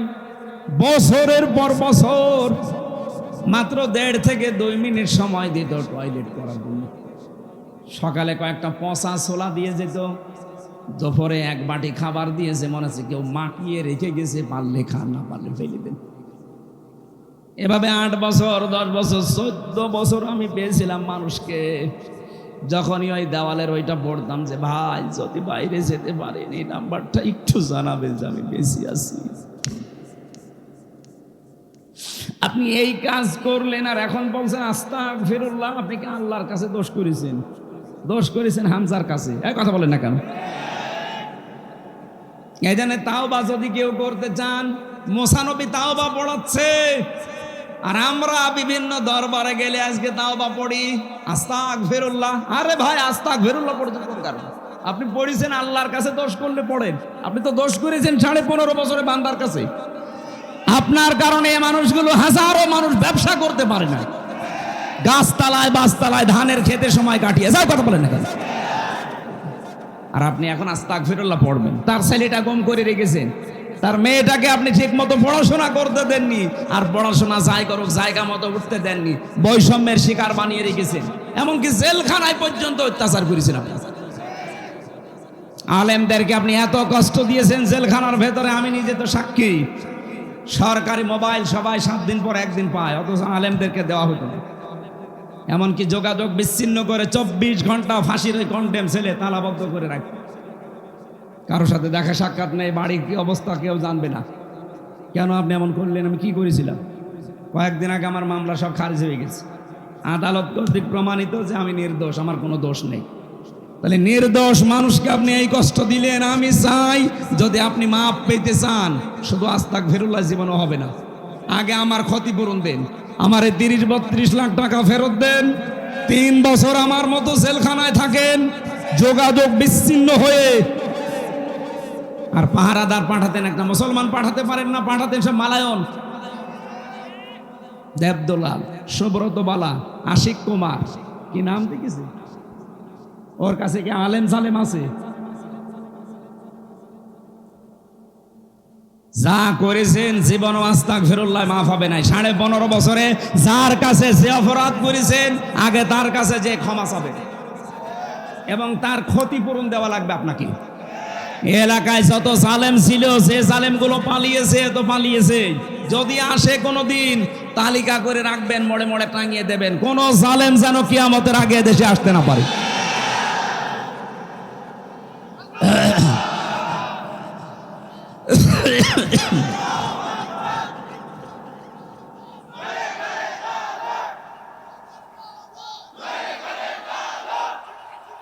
এই নাম ধরা দরকার নেই। জালেম কারা এটা ফেরেশতারাও জানে, জানে না ফেরেশতারা? তারা নাম লিখে রেখেছে। এই জন্য আমাদের আহ্বান থাকবে, আমরা আপনাকে ভালোবাসি, আপনারা আমাদেরই আত্মীয় স্বজন। কেউ আমরা ববু বলি, কেউ ভাবি বলি, সে যাই বলি। এটা তো সিরাজগঞ্জ, মনে হয় রাজশাহী বিভাগ না? দেখ রংপুর বিভাগ নেই, বেঁচে গেছে। রংপুর বিভাগ হলে ওরা সব ভাবি বলে, আর আমরা বাকি বাংলাদেশের যত জেলা আছে সবাই আপা, কেউ কেউ আবার আবেগে মা বলে ফেলে। আপনার মা নেই, কোন কারণে আপনি মা বলতে যান? নিজের বাবা বাদ দিয়ে অন্য কাউকে যদি কেউ বাবা ডাকে তার গুনাহ। বলেন শ্বশুর, আরে শ্বশুরকে বাবা বলা যায় যাচ্ছে কেন? সে হাফ বাবা, সে যা আপনাকে দিয়েছে ওইটা না দিলে আপনি দুনিয়ায় কত জেনা করতেন আপনি জানেন? সুতরাং তাকে আপনি বাবা বলবেন। শ্বশুরকে বাবা বলা জায়েজ আছে না নেই? আছে, কিন্তু নিজের বাবার সামনে বারবার বলতে যাবেন না, তাহলে বাবা আবার কষ্ট পাবে। আমার ভাইরা, আমি যেটা বোঝাতে চাচ্ছিলাম, তাহলে তাও বা আমি ওদেরকে যেহেতু বাঁচাতে চাই, আপনারা রাজদিক ভ্রান্ত হয়ে হতাশ হয়ে ঘুরতেছেন। কত মানুষ আজ হতাশ হয়ে গেছে, জীবন পর্যন্ত এখন দিয়ে দিচ্ছে, সুইসাইড করছে।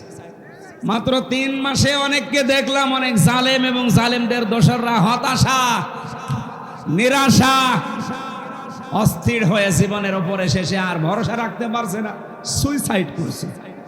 অথচ এইরকম জীবনই তো আমাদেরকে আপনারা দিয়েছিলেন, 15 বছর আমরা কাটালাম। কথা বলেন না কেন? আমরা তো সুইসাইড করিনি। আপনারা 3 মাসেই হতাশ হয়ে গেছেন, এটা এমনি হয়নি। আল্লাহ বলেন আমি নিজে তাদেরকে হতাশ বানিয়েছি। এটা সূরা আনআম 44 নম্বর আয়াতে আছে। হাত্তা ইযা ফারিহু বিমা উতু, তাদেরকে দানকৃত ক্ষমতা পাওয়ার পরে যখন তারা আনন্দে মেতে থাকে, আখাযনাহুম বাগতাতান, হঠাৎ করে তাদেরকে আমি ধরলাম। এই যে 2024 সালের 5 অক্টোবর আল্লাহ যে ধরেছে, এটা কি ওয়াজ করা লাগবে? আর শুধু ছাত্র জনতা না, আল্লাহ নিজে তাদেরকে ধরেছেন। এই জন্য আখাযনা একালিপ টান আছে, এটার ফাইল কর্তা আল্লাহ নিজে। বাগতাতান মানে আকস্মিকভাবে। আল্লাহ যে আকস্মিকভাবে তাদেরকে ধরেছে তার প্রমাণ ওরা দুপুরের খাবারও খেতে পারেনি। কত শখ করে রান্না করেছিল, ছেলে মেয়েরা দেখিস। এই আয়াতের পরের শব্দ ফাইদা হুম মুবলিসুন, ওরা হতাশ এবং নিরাশ হয়ে গেছে। আল্লাহ তাই করেছে। ওদের চেহারার দিকে তাকান, কোটে তুললে দেখবেন চোরের মতো যাচ্ছে। আরে কোটে তো আমিও গেছি, বাঘের মতো গেছি। আমার মাথায় দড়ি বান্ধা ছিল, তাতে কি? কারণ আমি জানি আমার কোনো অপরাধ নেই। যে মামলা দিয়েছে জীবনে আনসারুল্লাহ কি আমি নামই শুনি। এই জন্য কোটে তুলেছে, আমি বাঘের মতো গেছি। আরো শয়তান 36,000 কোটি টাকা মেরেছে এই দরবেশ। কোর্টে যায় দেখবেন একেবারে মনে হচ্ছে চোর, টাটকা চোর। মানুষ এখন ডিম মারতেছে, তাও ভালো ডিম না, পচা ডিম। অপমান এখনো কিছু হয়নি, শুরু হচ্ছে। দিন যত যাবে জালেমদের প্রতি আল্লাহ নিজে লানত দেবে। ওয়ালাহুম আযাবুম মুহিন, নিকৃষ্টতম শাস্তি ওদেরকে আল্লাহ দেবেই। সূরা আলে ইমরান। এর বাস্তব প্রমাণ এই কালামানিক কলার পাতায় পর্যন্ত শুনেছি, বিসি উড়ে গেছে। ওর সংসার করার কাজ শেষ, সংসার করবা, জনগণ বিসি উড়িয়ে দিয়েছে।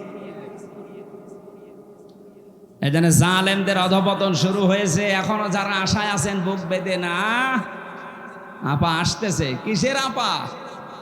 এই পৃথিবীর ইতিহাস এইটা। কোন স্বৈরাচার যারা চলে গেছে জীবনে কোনোদিন ফিরে এসেছে এটার ইতিহাস নেই। 850 বছর আগে লক্ষণ সেন পালিয়েছিল, আর 850 বছর পরে উনি পালিয়েছে। একটা যোগসূত্র আছে। লক্ষণ সেন মুসলমান না হিন্দু? হিন্দু নয়, পালিয়ে যায়। আপনি মুসলমান, পালিয়ে গেলেন কোন কারণে? ওনার সাথে আপনার একটা সম্পর্ক আছে মনে হয়। আমি জেল থেকে বলছি, আমি মেজর ডালিম বলছি, আমার ফাঁসি চাই। এই বইগুলো নিয়ে আসেন, আমি দেখাবো ওনাদের যে ইতিহাস, জন্ম, বংশ পরস্পরায়। আমার মনে হয় লক্ষণ সেনের বংশ হয়ে যেতে পারে। আমি ওইদিকে আর না যাই, কিন্তু আমার আফসোস লাগছে একটা হাজি মানুষ আপনি। আজ এই 10-12 দিন দেখছি বাইরের দেশের বিভিন্ন মোড়লদেরকে সৎ কর্নার পাওয়ার জন্য বিভিন্ন কথা ছড়াচ্ছেন, মিথ্যা কথা। কি যে আমি নির্বাচিত ছিলাম, আমাকে উৎখাত করা হয়েছে, এটা ডাহা মিথ্যা কথা। আপনি নির্বাচিত ছিলেন এ কথা শয়তানকে বলেন, শয়তান পর্যন্ত হাসবে। এ 15.5 বছরে নির্বাচন হয়েছে এই দেশে, এ দেশের ঘোড়াও বিশ্বাস করবে না। কারণ নির্বাচনের আগে 154 জন অলরেডি ঘোষণা হয়ে গেছে। নির্বাচিত হলেন কি করি? এরপরে দিনের ভোট আপনি রাতে করে ফেলেছেন। এ কথা বলেন না কেন? আমার সাথে এক ওসি ছিল জেলখানায়, ও আমারে বলছিল, হুজুর আপনি যে তাওবার ব্যাখ্যা বললেন, আমিও একটা তাওবা করেছি, দেখেন তো আমার তাওবা হয়েছে কিনা। কিভাবে? সেই যে নির্বাচন গেল, আমি বাইরে ছিলাম, আমার দল বল নিয়ে আমার যা আছে এসআই এবং কনস্টেবল, আরও কিছু আছে হেলমেট বাহিনী, আল্লাহর ওলি তারা, এদেরকে নিয়ে আমি রাত 12টার পর থেকে ভোট কাটা আরম্ভ করলাম। ফজর পর্যন্ত কাজ করে কমপ্লিট করে বাক্স পাঠিয়ে দিলাম জায়গা মতো। এরপরে ফজরের আজান দেওয়ার পরে গোসল করলাম। অজু করে যেহেতু ক্লান্ত, ফজরের জামাতে এখন আর যাওয়া যাবে না, নামাজ নিজেই পড়ে নিলাম, নিয়ে বললাম আস্তাগফিরুল্লাহ। হুজুর আমার এই তাওবা হয়েছে? না, আপনি তো আল্লাহর কাছে দোষ করেননি, আপনি দোষ করেছেন হামজার কাছে। একটা এমপি বানাতে 3.5 লাখ 4 লাখ হামজা লাগে, এ কথা বলেন না কেন? আপনি সবারটা নিজে নিয়ে নিলেন। কি আমরা কি ঘাস কাটছি?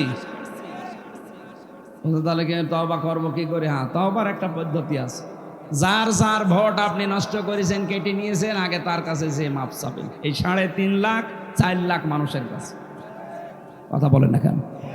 কিন্তু ভয়ঙ্কর বিষয়, আপনি এই যে জেলে আমার সাথে কয় বছর আছেন, নুসরাত হত্যা মামলার ওসি, এই যে কয় বছর হয়ে গেল, 8 বছর জেল দিয়েছিল ওনারে।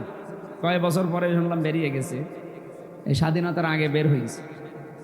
তো এখন আপনার একটা ভয়ঙ্কর বিষয়, আপনি যতদিন জেলে আছেন এর ভেতরে অনেক হামজা মারা গেছে। কি অনেক মানুষ এই কয় বছরে দুনিয়া থেকে বিদায় নিয়েছে। এখন তাদের কাছে আপনি ক্ষমা চাবেন কি করে? অন্তত এখন জেল থেকে বের হয়ে নাই যারা বেঁচে আছে তাদের কাছে ক্ষমা চাইলেন, কিন্তু যারা বেঁচে নেই তাদের কাছে আপনি মাপ চাবেন কি করে? তার মানে আপনার তওবা হবে না। এই জন্য জালেমদের দোসর যারা, তাদের দুনিয়াও শেষ, আখিরাতও শেষ। কি করলেন আপনি? নিজের পায়ে নিজে কোড়াল মারলেন। মুসা নবী তাওবা করিয়েছিলেন এইরকম তাওবা, যে অপরাধ যার কাছে স্বীকার করো, তার কাছে সবার কাছে মাপ চাই, স্বীকার করে যে আপনার এই অধিকার আমি নষ্ট করেছি, আপনার এই দিন একটা গালি দিয়েছিলাম, আমি মাফ করে দিন। আল্লাহর সাথে যা করেছেন আল্লাহকে বলেন। এই তাওবা করার পরে শুধু মোনাজাত করতে দেরি, সঙ্গে সঙ্গে আল্লাহ বৃষ্টি দিতে দেরি করেন। সুতরাং এখানে যদি কোনো মহিলা কোনো পুরুষ এই তালাতালি করার এই রোগে রুগী থাকেন, এক্ষুনি বেরিয়ে চলে যাবেন, নাই তো এই মাহফিল মাঠে মারা যাবে। দেখেন তো কোনটা উঠছে, ওই যে দুইজনটি চলে যাচ্ছে। যাক, তালাতালি করা মানুষ লাগবে না, দেন বের করে দিন। 6 নম্বরে পেয়েছি, ওই মহিলা জাহান্নামী যে অন্যের সুখে হিংসা করে। সিরাজগঞ্জে নেই? আমার হোক, অন্য কারো যেন না হয়, এত হিংসা ভেতরে যে আমার 20 তলা হোক, অন্যের যেন 1 তলাও না হয়। একটা লোক চাষ করতে গিয়ে একটা পাথর পেয়েছিল, পাথরে যেই ঘষা লাগে দৈত্য বের হয়ে আসে, ডাক দিয়ে বলে, মালিক কি চান? যা চাবেন তাই দেব, কিন্তু দুঃখের বিষয় আপনাকে যা দেব আপনার পাশে যে থাকবে তার ডবল হয়ে যাবে। বসে দরকার নেই। বাড়িতে যে স্ত্রীকে বলছে, শোনো এটা কুদরতি পাথর, এটা হেফাজত করে রাখবা, সাবধান ঘষা যেন না লাগে, আমি মাঠের থেকে ঘুরে আসতেছি। স্ত্রী চিন্তা করছে, নিষেধ করে গেল, ঘষা যেন না লাগে, দেখি একটা ঘষা দিয়ে। যেই দিয়েছে ঘষা, দৈত্য বের হয়ে বলছে, মালিক কি চাই আপনার? কি চাই মানে? দেখো না কুড়ি ঘরে আছি, আমার 1 তলা বাড়ি চাই। ও তো আর জানে না যে পাশের বাড়ি 2 তলা হয়ে যাবে। যে বলেছে 1 তলা বাড়ি চাই, ওটা তো ঠিকই আছে, পাশের বাড়ি সব 2 তলা। ও মাঠ থেকে বাড়ি এসে আর বাড়ি চিনতে পারে না, বহু কষ্ট করে বাড়িতে গিয়ে বসে, কি গো সে পাথর কই? বসে ঘষা দিয়ে ফেলিস। তুমি তো ঘষা দিলে, বাইরে এসে দেখো অবস্থা কি কি হয়েছে। তোমার বাড়ি 1 তলা, পাশের বাড়ি সব 2 তলা, পাথর আবার নিয়ে আসো। পাথর ঘষা দিয়ে দৈত্য এসেছে, মালিক কি চায়? কি চায় মানে বোঝো না? আমার 1 চোখ কানা করে দে। আমার যদি 1 চোখ কানা হয়, আশপাশে সবার কি হিংসা মানুষের ভেতরে গো। না, আর সব সময় এই দোয়া করেন, আল্লাহ আমাকে যা দিচ্ছেন, ওখানে যা দিচ্ছে ওরে দেন, কিন্তু আমারও দেন। এই মন তৈরি করা অত সহজ না। এই মন তৈরি করতে হলে নিয়মিত নামাজি হওয়া লাগবে। ইন্নাল ইনসানা খুলিকা হালুআ ইযা মাসসাহুশ শাররু জাযুআ ওয়া ইযা মাসসাহুল খায়রু মানুআ ইল্লাল মুসাল্লিন। মানুষের কিছু গুণাগুণ আল্লাহ বর্ণনা করেছিলেন, যে তারা অস্থির, তারা নিয়ামত পেলে কৃপণ হয়ে যায়, তারা দুঃখ যন্ত্রণা পেলে হতাশ হয়ে পড়ে। কিন্তু যারা মুসল্লি, তাদের ভেতরে এই গুণগুলো থাকবে না। আল্লাহ কোন মুসল্লির কথা বললেন? আল্লাযীনাহুম আলা সলাতিহিম দাইমুন, যারা নিয়মিত। কোন মুসল্লি? আমরা আজকে থেকে জীবনে যাই করে নিয়মিত মুসল্লি হওয়ার চেষ্টা করব ইনশাআল্লাহ। দরুদ সালাম পাঠ করে আমাদের আজকের আলোচনার বিষয় হচ্ছে আমলনামা। কি বললাম? এটা নাম শুনতে যত ছোট মনে হচ্ছে, এটা কিন্তু অত ছোট জিনিস না। কিয়ামতে এইটার উপরে ভিত্তি করে আপনার বিচার হবে। মনে করেন একটা কিয়ামত কায়েম হয়ে গেছে, একেবারে সামনাসামনি আপনাকে আল্লাহ ডাক দিচ্ছে। আল্লাহ রাব্বুল আলামিন মনে করেন হামজাকে ডাক দিয়ে বলছে, এদিকে আসো, আমার সামনে দাঁড়াও। ফাম্মা মান উতিয়া কিতাবাহু বিয়ামিনিহি ফায়াকুলু হাউমুকরাউ কিতাবিয়া। যাকে আমি আল্লাহ ডান হাতে আমলনামাটা ধরিয়ে দেব, ওর জীবনী দেখার পর এ মানুষটা আমলনামা হাতে নিয়ে পড়তে থাকবে আনন্দে, আর মানুষকে বলতে থাকবে ইন্নী জানান্তু আন্নী মুলাকিন হিসাবিয়া, অবশ্যই আমি বিশ্বাস করতাম যে আমার হিসাব দেওয়া লাগবে। সিরাজগঞ্জবাসী, মানুষের জীবন যদি পরিচ্ছন্ন করতে হয়, পরিষ্কার বানাতে হয়, পবিত্র করতে হয়, অবশ্যই আপনাকে হিসাব এটা ভিতরে নিয়ে আসা লাগবে। আপনার দুনিয়ায় যে কাজ করার আগে আখিরাতের এই হিসাবের এটা সামনে নিয়ে আসা লাগবে। আল্লাহ এই জন্যই দিয়েছেন ইন্নী জানাতু আন্নী মুলাকিন হিসাবিয়া, অবশ্যই আমি এটা বিশ্বাস করতাম দুনিয়ায় যে আমাকে আল্লাহর সামনে হিসাব দেওয়া লাগবে। খলিফাতুল মুসলিমিন হযরত ওমর ইন্তেকালের 12 বছর পর তার সন্তান আব্দুল্লাহর সাথে দেখা স্বপ্নে হযরতে আব্দুল্লাহ ডাক দিয়ে বললেন, বাবা কোথায় ছিলেন এতদিন, কতদিন দেখি নাই। হযরতে আব্দুল্লাহ ডাক দিয়ে বলেছেন, আব্বা কনে কোথায় ছিলেন, আমি তো দেখি নাই আপনাকে।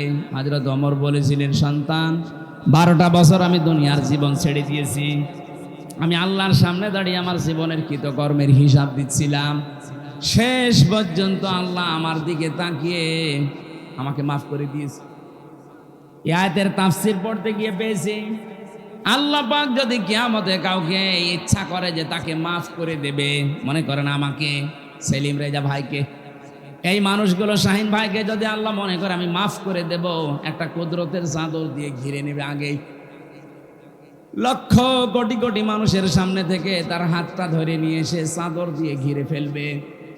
আল্লাহ নিজের সামনে দাঁড় করিয়ে বলবে, হামজা কে এই করেছিলি বল।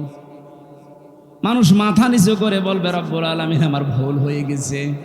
তাফসীরে এইটাই লেখা আছে, মানুষ যখন মাথা নিচু করে অনুতপ্ত হয়ে বলবে, আল্লাহ আমার ভুল হয়ে গেছে, আল্লাহ বলেন আমার কুদরতের জরিয়ার ভেতরে জোশ পয়দা হয়ে যাবে। ওই বান্দার কাকতি মিনতি আর চেহারার দিকে তাকিয়ে আমার একটা মায়া লাগবে, তখন আমি ওরে বলবো, যা তোরে আমি মাফ করে দিলাম। কিন্তু কাউকে যদি আমি হিসাব নেই, এক গ্লাস পানির হিসাবও আমাকে দিতে পারবে না।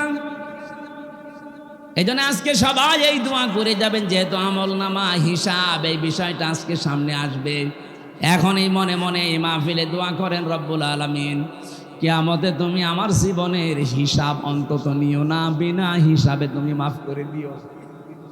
কারণ আল্লাহর যে বিচারের সিস্টেম, আল্লাহর বিচারে কোনো অবিচার বলতে কিছু, আরো জোরে বলুন, আল্লাহর বিচার ব্যবস্থায় অবিচার, আরো জোরে, আল্লাহ যদি ন্যায় বিচার করে কেউ বাঁচবে না। যত বড় আবেদ বান্দা হোক, যত বড় মহিলা আবেদা হোক, যদি আল্লাহ ন্যায় বিচার করে জান্নাত পাওয়া সম্ভব না। একটা পথ খোলা আছে, আল্লাহ যদি দয়া করে মাফ করে দেয়। এই জন্য কাবা শরীফ যখন দেখবেন তাওয়াফ করে মানুষ, তখন প্রত্যেকে এ কথা বলে, রুকনি ইয়ামিনি থেকে 6ষ্ঠ চক্কর দেওয়ার সময়, আল্লাহুম্মা ইন্না আলাইয়া হুকুকাম ফিমা বাইনি ওয়া বাইনিকা, রব্বুল আলামিন আমার মাঝে আর তোমার মাঝে অনেকগুলো দেনা পাওনা আছে, তুমি আমার মালিক হিসাবে আমার পাওনা যা দেওয়ার সবই তো দিয়ে দিয়েছো। আমাকে নেই থেকে আজকে তুমি হামজা বানিয়েছো, আমাকে নেই থেকে তুমি সেলিম রেজা বানিয়েছো। কথা বলেন ঠিক কিনা? কিন্তু তোমাকে দেওয়ার মতো আমার তো কোনো পুঁজি নেই। হ্যাঁ, একটা জিনিস আমার কাছে আছে, তুমি আমারে মাফ করে দাও, এইটাই আমার পুঁজি। আল্লাহ পাক বলেন বান্দা এই আমল নামা পাওয়ার পরে আনন্দে আত্মহারা হয়ে বলবে রব্বুল আলামিন আমার চিন্তা নেই, কারণ আমি বিশ্বাস করতাম আমাকে হিসাবের মুখোমুখি হওয়া লাগবে। ফাহুয়া ফি ঈশাতির রাদিয়া, এই মানুষটা আমি একটা শান্ত এবং সন্তোষজনক জীবন আমি তাকে দিয়ে দেব। ফি জান্নাতিন আলিয়া, সুউচ্চ জান্নাতে তাকে আমি পৌঁছাবো। কুতুফুহা দানিয়া, যার ফলগুলো তার মুখের কাছে এসে ঝুলন্ত হতে থাকবে। জান্নাতের এই পরিবেশে ওই মানুষটা কোনো দিন বলবে না আল্লাহ আমি ফল খাবো। মনের ভেতরে যদি কামনা বাসনা আছে সঙ্গে সঙ্গে ফল আপনার মুখের ভেতরে পড়ে যাবে, টপ করে ছিঁড়িয়ে। জোরে বলেন সুবহানাল্লাহ। আল্লাহ পাক বলেন এরকম একটা বিষয় তোমার সামনে অপেক্ষা করছে, কুলু ওয়াশরাবু হানিয়াম বিমা আসলাফতুম ফিল আইয়ামিল খালিয়া। আল্লাহ নিজে জানিয়েছেন, তখন আমি তাকে বলবো মন মতো খাও, যা ইচ্ছা পান করো, কারণ বিগত দিনে এইটা খাওয়ার জন্য বহু কষ্ট স্বীকার করেছো। আজ আমাদের দুনিয়ায় যারা আমরা কষ্ট স্বীকার করছি আল্লাহর বিধানের উপরে চলতে গিয়ে, আল্লাহকে রাজি করার জন্য রাতের বেলা অনেকে তাহাজ্জুদ পড়েন, একটা লম্বা সেজদা দেবেন, দেখবেন একটা আলাদা আনন্দ আপনার ভেতরে আল্লাহ তৈরি করে দেবে। আজকে রাত থেকে আরম্ভ করবেন, যদি সময় পান এই 1.5 মিনিট 2 মিনিট না, অন্তত 15-20 মিনিট, আধা ঘন্টা 1 ঘন্টা পড়ে থাকবেন সেজদায়। কারণ আল্লাহ পাক নিজের পা আপনার কপালের সামনে বিছিয়ে দিয়েছে, বান্দা এই জায়গায় সেজদাটা দিয়ে তোর কপালটা ঢাকা। আপনি যখন 2 মিনিট 5 মিনিট না ওয়াসজুদ ওয়াকতারিব সেজদা দিলে মানুষ আল্লাহর কাছাকাছি চলে যায়। আপনি যখন আধা ঘন্টা 45 মিনিট 1 ঘন্টা পড়ে আছেন, অবশ্যই আমার আল্লাহর কুদরতের জরিয়ার ভেতরে জোশ পয়দা হবে। আল্লাহ যেন মাঝে মাঝেই আপনি শুনতে পাবেন না, কিন্তু অনুমান করতে পারবেন। আল্লাহ যেন আপনাকে ডাক দিয়ে বলবে কি বান্দা কি হয়েছে বল দেখি। এইটাই জীবনের সফলতা। যিনি প্রধানমন্ত্রী ছিল এতদিন অবৈধ, উনি যদি এই সিরাজগঞ্জের যিনি মারা গেলেন, এই যে কি জানো নাসিম উদ্দিন, এই নাসিম সাহেবকে যদি ঢাকা থেকে উনি বলতেন নাসিম ভাই কোনো ভয় নেই, আপনি আমার সামনে আছেন, আমার চোখের সামনে, নাসিম সাহেবের বুক কত বড় হয়ে যেত। অথচ ম্যাডাম এখান থেকে প্রায় 150 কিলো দূর থেকে বলছে যে নাসিম চিন্তা নেই, তুমি আমার চোখের সামনে। একটা দেশের প্রধানমন্ত্রী এই কথা বললে যদি নাসিম সাহেবের বুক বড় হয়ে যায়, আল্লাহ বলছেন বান্দা তুই আমার চোখের সামনে, কিসের ভয়? তোর বুক তো নাসিম সাহেবের কাছে 10 ডবল বড় হওয়া দরকার। আমি আমার এই ছোট মেয়েটাকে মাঝে মাঝে পরীক্ষা করে দেখেছি। ওর যখন 1.5 বছর বয়স ছিল, 1 বছর ছিল, যে ওই সময় আমার জেলখানায় নিয়ে যায়। বড়টার বয়স ওই সময় 7 বছর। ওরে উপরে ধাক্কা দিলে ছুঁড়ে মারলে কান্নাকাটি করতো। আর ছোটটা ফারিহা, আরে 1 বছর তো উপরে দিলেই হাসতো। চিন্তা করতাম বড়টা কান্নার কথা আর ছোটটা হাসে, বড়টা কান্দে কেন? বড়টা তো আরো হাসি পাওয়ার কথা, যেটা আনন্দ লাগবে। বড়টা কাঁদে এই কারণে ও জানতো আমি একটু ভারী হয়ে গেছি। আমার বাবা উপরে যত মারবে যদি ধরতে না পারে আমার কিন্তু অবস্থা খারাপ হয়ে যাবে। আর ছোটটার ভেতরে এই বিশ্বাস নেই, ওরা আমার প্রতি এই বিশ্বাস জন্মছিল, আমার বাবা যত উপরেই মারবে নিচে হাত পেতে রাখবে। আল্লাহ পাক বলেন বান্দা একটা সেজদা দিয়ে যখন লম্বা পড়ে থাকবি, তোর এই বিশ্বাস আসবে আমার আল্লাহ আমার কথা না শুনি পারে না। তোর বিশ্বাস যেই পর্যায়ে পৌঁছাবে ওই দাবি নিয়ে আমি আল্লাহ তোর সামনে হাজির হয়ে যাব। এটা ফিল আইয়ামিল খালিয়া, পেছনের জীবনে তো বহু কষ্ট করলি, আজকের এই খাবার, আজকের এই পানীয়, আজকের এই নিয়ামত আমি তোর জন্য বরাদ্দ করে দিয়েছি। এখন শুধু প্রবেশ কর, কিয়ামত পর্যন্ত এই নিয়ামতের ভেতরেই তুই থাকবি, কেউ তোকে বের করে দেবে না, আর তোর বের হতে মনও চাইবে না। খালিদিনা ফিহা লা ইয়াবগুনা আনহা হিওয়ালা।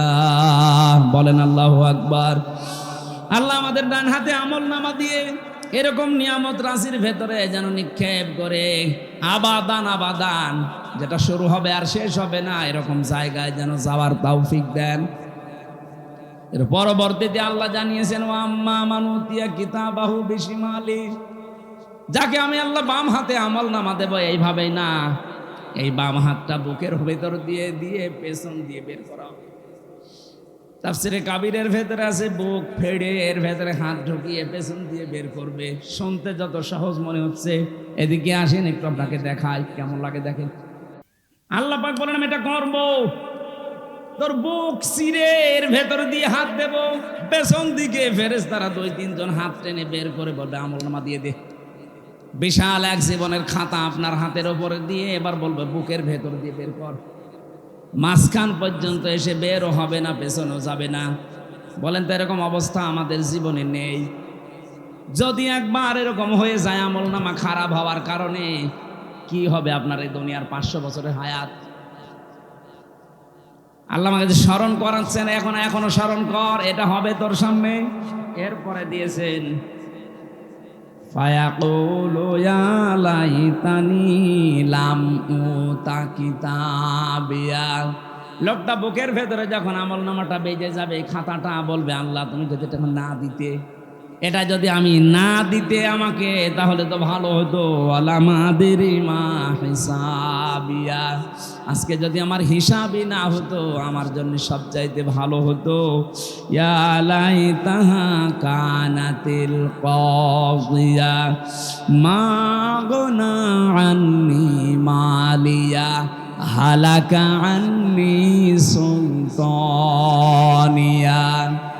আমার মরণই যদি আমার শেষ হয়ে যেত, মরণের পরে যদি ওঠা লাগবে আমলনামা দেবে, তাও তো বুকের ভেতর দিয়ে পেছন দিয়ে বের করে আবার আটকিয়ে যাবে। এগুলো যদি আমার মরণই শেষ হয়ে যেত, আমার যে সম্পদ ছিল, আমার যে বিশাল সম্পদ অধিকার ছিল, কই সে সম্পদ আমার তো কোনো কাজে আসলো না। আজকে আমার তো মনে হচ্ছে আয়াত পড়ার পরে বাংলাদেশের বহু মানুষ আমরা এই অবস্থায় আছি।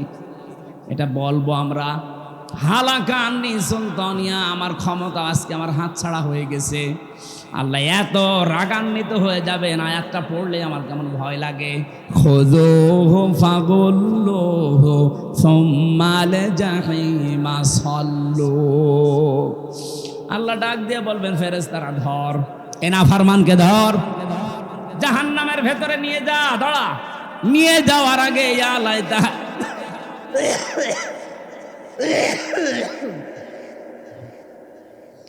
ثم في سلسلة ذرعها 70 ذراعا فاسلكوه।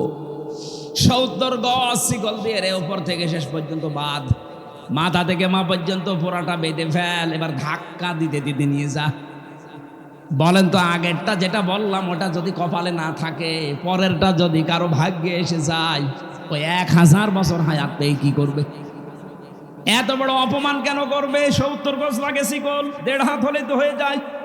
70 গজ শিকল দিয়ে বাঁধবে, এই কারণে বহু সম্মান দুনিয়ায় পেয়েছিলে, কিন্তু সম্মানের কাজ করনি। আজকে তোরে এত অপমান করব, দেখ কেমন লাগে। আমি একটা উপন্যাস পড়েছিলাম বিশ্ববিদ্যালয়ে থাকাকালীন, ওর নাম ছিল দেখ কেমন লাগে। আমার তো মনে হচ্ছে কিয়ামতের দিন আল্লাহ আমাদের অনেকের ঠাট্টা বিদ্রুপ করে বলবে দেখ কেমন লাগে। এটা যেন আমাদের কপালে কারো না হয়, বলেন আমিন। কাদের জন্য আল্লাহ এই শাস্তির ঘোষণা দিলেন? আল্লাহ পাক বলেন ইন্নাহু কানা লা ইউমিনু বিল্লাহিল আযীম ওয়া লা ইয়াহুদ্দু আলা তুআমিল মিসকিন। কিয়ামতে আল্লাহ পাক আমাকে তুলবেন, আল্লাহর প্রতি যাদের ভরসা ছিল না, বিশ্বাস ছিল না, আর যারা এতিম মিসকিনদেরকে খাবার দিত না, এই দুইটা বিষয় আমরা আজ এক করতে চাই। আল্লাহর প্রতি ঈমান, কিয়ামতে জবাব দেওয়া লাগবে, এই বিশ্বাস দৃঢ় করা জাতির ভেতরে, এবং দারিদ্র মুক্ত সমাজের জন্য আমাদের ভূমিকা রাখা লাগবে। শুধু নিজে খেয়ে পরে বাঁচবেন, অন্য কারো খবর রাখবেন না। না, আমরা চাই প্রতিটি মানুষ দেশে তৈরি হবে, নিজের জন্য যেমন চিন্তা করবে, তারা আশপাশের মানুষের জন্য চিন্তা করবে। যে 15.5 বছর এটা ছিল না, শুধু নিজে খাবো, নিজে পরবো, নিজের হবে, অন্য লোক না খেয়ে। আমরা এটা চাই না।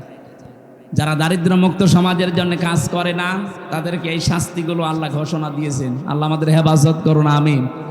আমি জেলখানায় থাকাকালীন কয়েকটা বই লিখেছিলাম, তার ভেতরে মেয়েদের 2টা আর পুরুষের জন্য একটা। পুরুষের এই বইটা খুব জরুরি, লাগবে, শিক্ষিত মানুষরা নিয়ে যাবেন যাওয়ার সময়। অনেক তথ্য দেওয়া আছে ওখানে, তো তথ্য পাওয়া যায় না, বাইরে এসে আমি সংযোগ করেছি। সৃষ্টি জগতের সূচনা এই বইটা, আপনি সব কিছু আপনার জন্ম থেকে শুরু করে এই পর্যন্ত জানা যাবে। আল্লাহ আমাদেরকে দিনের ওপরে চলার জন্য আমল নামা যেন ডান হাতে দেন। আমাদের প্রধান অতিথি আজকে বিএনপির এই উপজেলা শাখার সম্মানিত সভাপতি, আমাদের শ্রদ্ধাভাজন বড় ভাই জনাব সেলিম রেজা। উনি সালাম দেওয়ার পরে আমি মুসাফির মানুষ মোনাজাতের মাধ্যমে শেষ করব। আমি